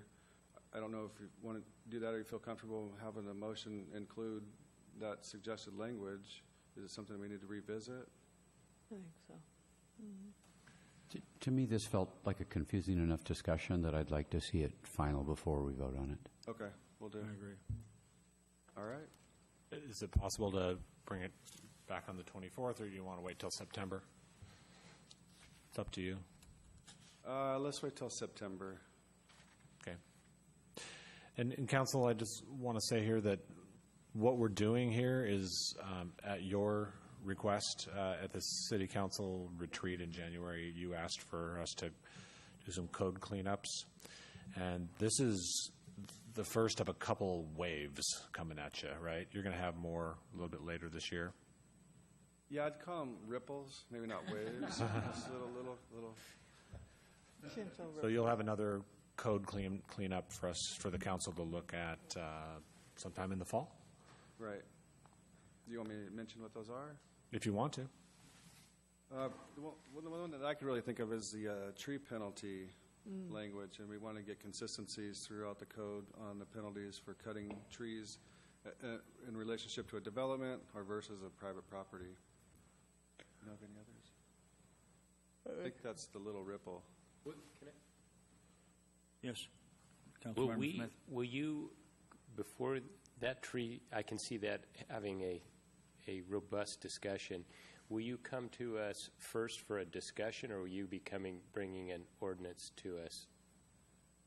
That's your call. Yeah, if you want us to have I think it would be nice.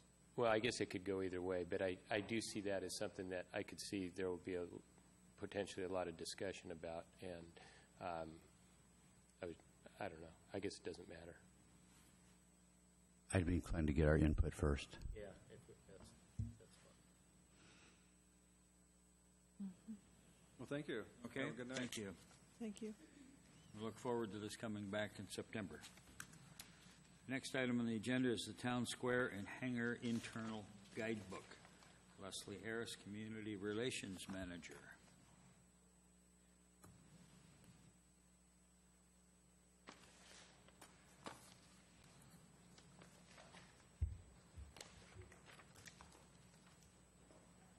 Good evening, Deputy Mayor and Council. Jennifer Gordon, our Public Works Operations Manager, I believe she's going to join me.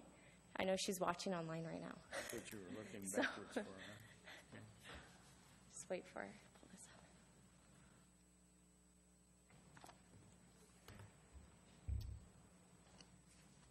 up. Well, I will go ahead and get started. At a couple of recent City Council meetings, City Manager Rob Carlinzi presented the Town Square and Hangar facility use policies, and also mentioned that we were working diligently on putting together an internal guidebook as well that will help us with the operations of the facility and kind of outlining the framework. So I'm just going to go ahead and give an overview of that and take any questions at the end. Okay, so what is the internal guidebook? So it's a framework for how the Town Square and Hangar is going to be managed. It goes over the overview of the facility. What is the Town Square? What is the Hangar? What's our mission and our goals? And then it dives down into our operations plan, our programming plan, and our marketing and communications plan. So the operations plan is managed by Public Works staff, Jennifer and her team, with assistance of the programming staff and property management company, and then contractors. And there's various components to it. Part of it is the access control, so when's the building going to be open and closed? How's that going to happen? Who has codes to the facility? And it also goes into the building reservations, so how can people reserve the space inside of the facility? Then there's the building maintenance, so how is it going to be, the custodial tasks are going to be completed, and locker assignments, and the lighting and window cleaning, all those details, and then grounds maintenance as well. So who's going to check the exterior, the landscaping, garbage recycling. So there's lots and lots of details that are outlined in the operations plan. The programming plan details how are we going to activate the space. And we've broken that down into 5 different types of activities and events. The first one is events organized and paid for by the city. This includes the Movies at the Square that kicked off this year. At our last one, we actually had 370 people in attendance. Probably had space for about 25 more. So we were almost at capacity. It was really great, lots of fun. Also includes the Why I Love Kenmore Summer Party, the Christmas Tree Lighting Festival and Holiday Market, Halloween at the Hall, and any other ones that we feel like should be added in the future.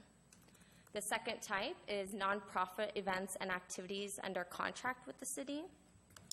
So this may include like the Student Music Initiative that held the Battle of the Bands or the fundraising event across the street, Pianos in the Park. And also we're working with a business person in Kenmore about hosting a pop-up shop inside the hangar facility. So those are examples of those types of activities. The third one is the individual or group meetings or events, such as events that bring their own space. So this can be like recitals, if there's a financial auditor that would like to kind of share tips, and let's see what else. Local book club, a dance instructor, a tutor, etc. The fourth type is the impromptu or first come, first serve meetups, or simply just hanging out. So when the space isn't available or isn't reserved, people are more than welcome to come in, use the conference room, so the Beaver Community Multi-Purpose Room, or just grab some coffee and relax by the fireplace and just chat with friends or play games. The fifth type is fee-based classes by for-profit instructors. The example inside the guidebook gives like a yoga instructor. If they had a contract with the city, they could hold yoga at the square and have reservations, so people would have to sign up online and then pay a fee. So I forgot to mention on the individual or group meetings and events, we are working on launching a reservation system. So people would be able to go online, view when the space is available to reserve and what rooms are available, and go ahead and go through the process that way.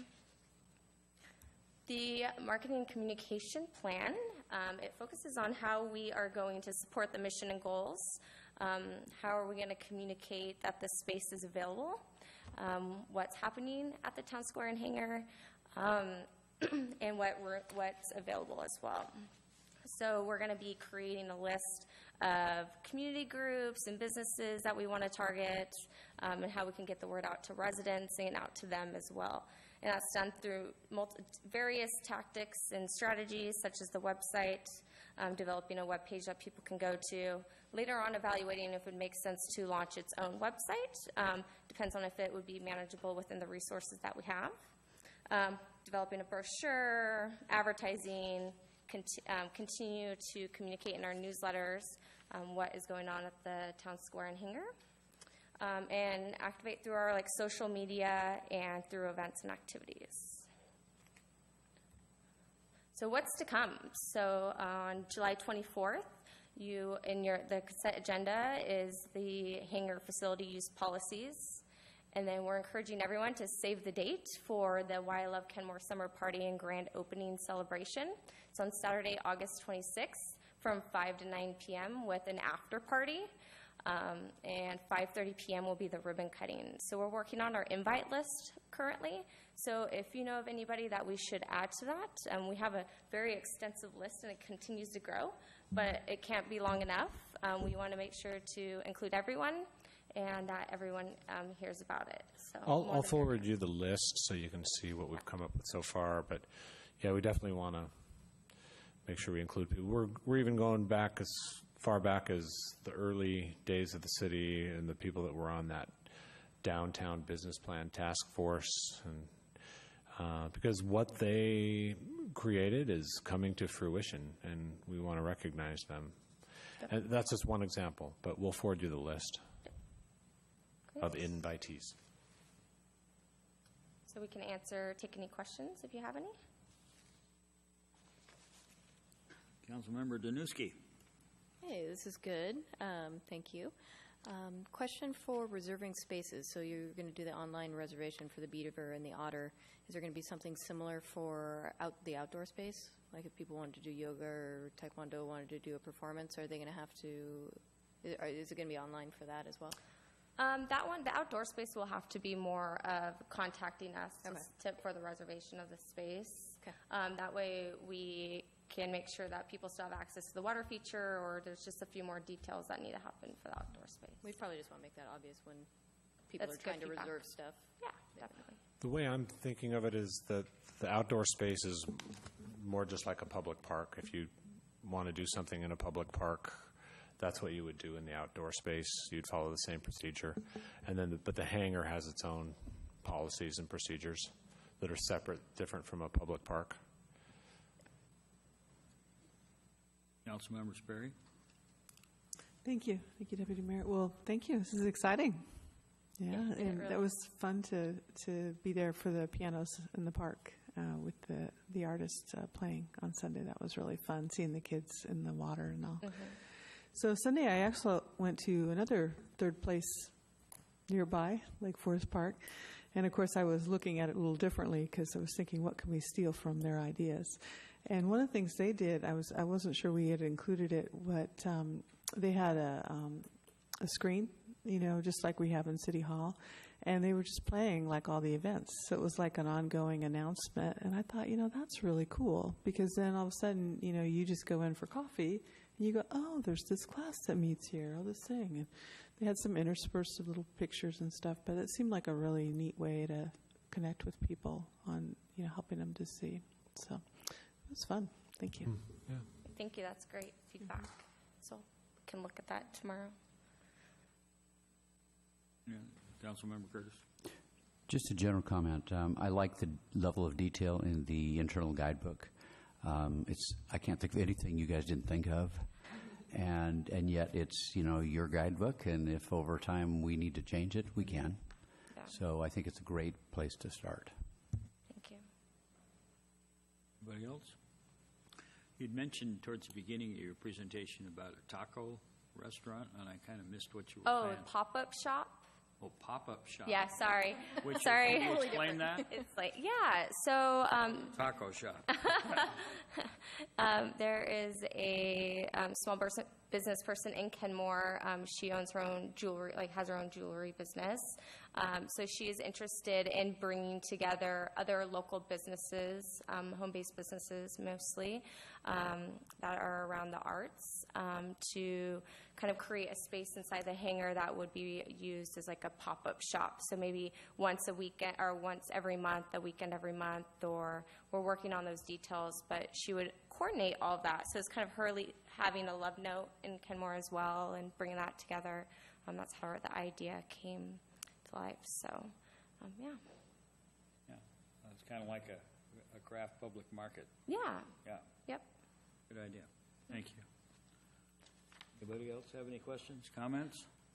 Oh. Do you need any action from us here? No, but I would like to add one more thing about the water feature. We've been getting questions about this. So it is a water feature. We understand that people are going to be playing in it as well. It's been fun to watch. There's some cute kids running around the other day. But it's going to be it's programmed from 8 a.m. to 10 p.m.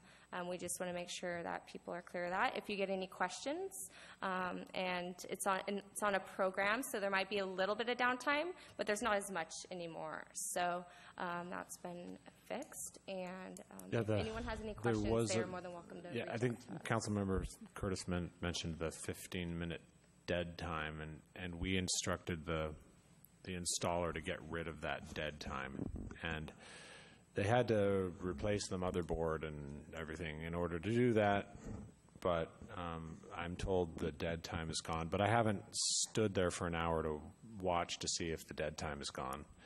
So if you hear about it, or if your relatives or grandkids or friends on Facebook are reporting a dead time, please let me know. Yeah, the other day it only seemed like it was a couple minutes, if that, so it didn't seem very bad. Dr. Curtis? I do have one more question. So I'm trying to figure out how to solve the logistics. So let's say, theoretically, I want a grandkid's birthday in the small conference room. And it's a hot, sunny day, and they're going to be splashing in the water. And there's another event in the larger room. Mm-hmm. How do I get my wet grandkids from the wet area to the birthday cake? Yeah, so when the larger space is reserved, the small conference room will not be reservable. There we go. So that will prevent that. But that's actually a really good comment that we may need to have a mop or something wet floor sign and things like that. That raises other questions. And which comes first? What if somebody reserves the beaver and then the otter wants to be reserved? It wouldn't be available. Yeah, otherwise it maybe during you can't flexible do both hours. at the same time, Correct. no matter who's first. Mm-hmm. Correct. Okay. Thank you very much. Another question. Councilmember Sperry. More of a comment. Maybe one of the pop-up shops needs to be a stand selling beach towels for all the people that forgot. Now there's a branding opportunity, isn't there? Yeah. So I do need to say it's not technically a splash pad, and so I'm not going to stop little kids from playing in it, but it's not billed as a splash pad either. So is that just semantics? I don't know, but we're not advertising it as a water park either. So it has to do with water quality. Yeah. My question is it filtered and chlorinated? Yes, it is, but not on the same level as like a swimming pool. So if we were going to have a splash pad like another park around here, I mean, there's a lot more equipment that's needed, a lot more day-to-day testing requirements that are needed. So this is just not, we're not on that level with this facility.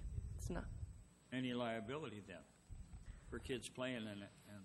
Well, we're currently monitoring the chlorine and keeping it at a fairly high level. So, we're doing everything we should be doing for a water feature. Great. Thank you. Water feature. Your Honor, if I could just jump in here really quick. This Town Square and Hangar startup team has been quite a great group of people. Two of the team members are sitting here, but we've had others, including Nancy Owsley and Debbie Bent and Janet Quinn and Nancy Meehan, thank you. I feel like I'm missing one. Nancy Owsley, did I say Owsley already? Yeah. Shelby, yes, thank you. Debbie Bent. And we've kind of commandeered this back room and called it the Town Square War Room for a little while. But when you bring something like this online, there are a lot of details and lots of things to think of and a lot of new things to put in place. And it's been a really great team effort. This team has been helping each other. Well, have you thought about this? Well, what about this? Well, did you think about what happens if this happens? And at the same time, we've been cautious about what-ifing ourselves to death. But I think the product we put together so far has been a good product as a result of a lot of good teamwork and a lot of good discussions. And I think we're going to be pretty well prepared for when it opens. And hopefully it's going to be opening in the first half of August. No? I hope so. Oh, I thought you were like... No. Yeah. Yeah, first half of August.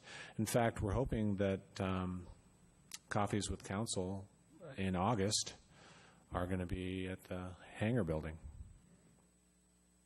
So. Okay. Any other comments, questions? Thank you. Okay. Thank you so much. Great job. Staff report. City Manager. Yeah. We had a great ribbon cutting for 181st Street sidewalks today. Good turnout from members of the City Council, elected officials, agencies that were provided the grant funds, members of the public. I could do so many shout-outs, but Kent Vaughn was the project manager and did a great job keeping that project on track and on budget. And Lori Anderson fought for a big chunk of the funding for that. It was that CDBG money, and there was kind of a political element to it. And, man, I have concluded that if I'm ever in a foxhole, I want her in my foxhole, because she did such a good job fighting for us in front of that board that awards the CDBG money. So a special shout out to her as well. There was other grant funds that was secured as well and that Public Works applied for, and I appreciate them. But the CDBG money in particular took a little extra fighting and effort. So and Lori did that for us. Also, I'm really excited about the 192nd Culvert project starting next week. That stretch of road is going to be closed for 2 weeks, and there's signage and notifying the neighbors and all that. But they plan on bringing that culvert in next week. And so it's not only going to alleviate a chronic flooding issue, but it's also going to have a fish habitat element as well, and make improved fish passage under that portion of the stream. So it's going to be a good project, and it's going to be a little inconvenient for a couple weeks while the road's closed, but it's going to be worth it. That's all I have. Council member reports and comments. Oh, okay. We'll start with Lori had a question. Just to that, about the 192nd. So I actually just came by there today, and it says 7:24, and then it said 8:4, and I interpreted that meant from 8 to 4 on that one day, it's going to be closed. So I don't think it's really clear. Oh, good. Okay, that thanks. It's closed it's for 2 2 weeks. weeks. Yeah. Okay, we can look at that signage. I mean, sometimes you're driving, so it's not like you're really studying it, but that was the impression I got just by glancing at it. So. Okay, thanks. My impression was 2 weeks. Oh. There are a lot of cars that use that road. Yes, in the morning and at night, coming down 80th and over. Yeah. So, Councilmember comments. Councilmember Danuski, anything? Nothing to add. The piano was fun. Councilmember Herbeek. Enjoyed the ribbon cutting today. It was always exciting to see new sidewalk, especially in our downtown area. Other than that, nothing to add. Dr. Curtis. See, I had a couple citizens have some comments at our Coffee with the Council on Saturday.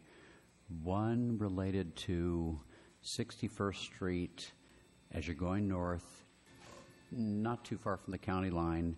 Some trees used to be in planters, apparently.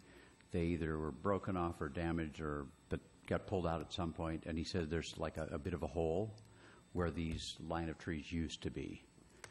I'm not exactly, I think it's just before the right turn lane where you come around the corner to 202nd.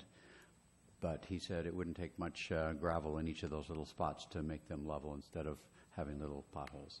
So I don't know if somebody wants to look at that or already knows about it. And then the other one... Chris, can you turn that into a citizen action request? Thanks. And then the other one was the gentleman who lives... It's near Lori's place, kind of the end of the Tolt, where there's that little property that we own right on the corner. And apparently there's a row of shrubs there, and the person just to the north of it uses it for their private parking. And I can't remember where we left that the last time we talked about it, but it seemed like there's two issues. One is his trucks leak oil, so I think there's some issues with contamination that we probably need to at least think about. And then it seems like it wouldn't be that hard just to keep him from using our property for his own private use. So there's two sides to that story. Yeah. I recommend hearing out the other party to this conflict. It's not a simple solution, and it also has, we've also vetted it with the neighbors in the community, and they've weighed in, and so the neighboring property owner has requested that the city vacate that property and that he buy it from us. We're going to come back to you probably in the fall and ask you if you want to entertain that idea, since this property owner has asked.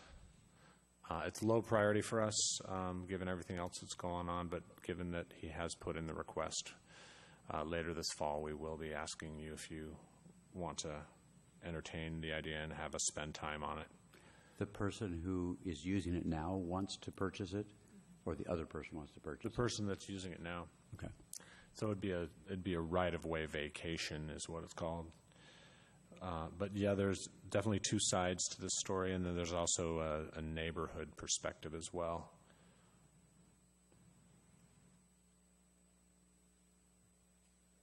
Councilmember Sperry. I just wanted to thank the staff for passing on that really nice thank you letter from, I think it was the Kakoa family, and I thought it was such a great way the person wrote it about how all these, years and years of hard work by the staff and the council, these sidewalk improvements and the street improvements were making it for her and her family, her mom in particular in the wheelchair, to have a better quality of life. And it just... You really was really nice. I appreciate you taking the time to pass that on. And it was good timing, too, because of the ribbon cutting today. It was, yeah. Councilmember Smith?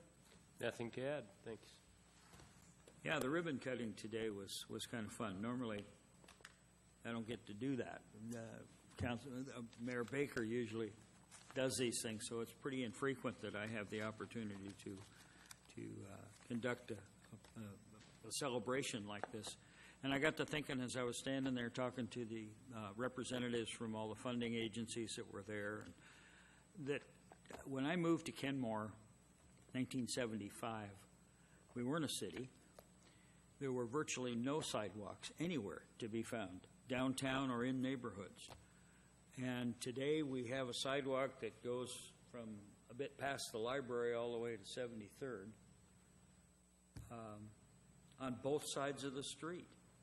And while we were starting the ceremony, there were 3 ladies who either live in the senior living home or someplace down that way. They were walking to Safeway. And they just came over to see what all the commotion was all about. And they were very appreciative of all the sidewalks and so on. So then when we had the actual ribbon cutting and our new representative, Javier Valdez, was there, we asked him to cut the ribbon. And we also asked these 3 ladies to be in the picture with us because they were so happy about this. And they were using it. They used those. And I was thinking that when we started the 522 program, that we were going to put a sidewalk on the north side of 522. And I remember the naysayers saying, nobody's going to walk on 522. Hey, people are walking up and down 522 now all the time. And if you build it, they will come. And it stimulates the walkability of our city. And we've only just begun. And I was commenting to several of the people that have watched things happen before I was on the council and in the last 12 years. And it's every year when we have our council retreat. I have faculty retreats too. Council retreat, the first thing we do is we itemize all the things we accomplished in the previous year. And I'm always just blown away about all the stuff, not the council does, but the city is doing with the efforts of our administrative staff and personnel and our city manager. I'm just blown away about all the stuff that we accomplish in any given year, let alone the last 12, 15, how many years has it been? 20 years almost. I think in August we're 20 years old from 98. Yeah. No, 19. Next year would be 20. But I'm really blown away by all the improvements we've seen. And then, I'm having second thoughts about leaving this group because there's a lot more bigger and better stuff to come. And I'm really regretting not being a part of it in the future and even not being on the council. Moving away from Kenmore, I'll be back to see what happens with this city and all the new stuff that's coming online, and it's impressive. And talking to the representatives that were there from King County and CBDG and all those people, they're just amazed at what's been going on in Kenmore, and they're seeing it for the whole region, and they're impressed with what we've been accomplishing. And we talk about getting grant money and wanting to accomplish something with it, produce with it, and then we can go back to the same people and say, hey, thanks for that money. That project's done. We're moving on to this one. And they like to see their money being used. And so that's a feather in the cap for all you folks on the staff, administrative staff here in the city. You get things done. And it's really impressive. So I got to thinking about it here this afternoon when we were doing that ribbon cutting, and it's been a fun ride, and it's only just begun for the city of Kenmore, I think. So, any other comments for the good of the order? With that, we're adjourned.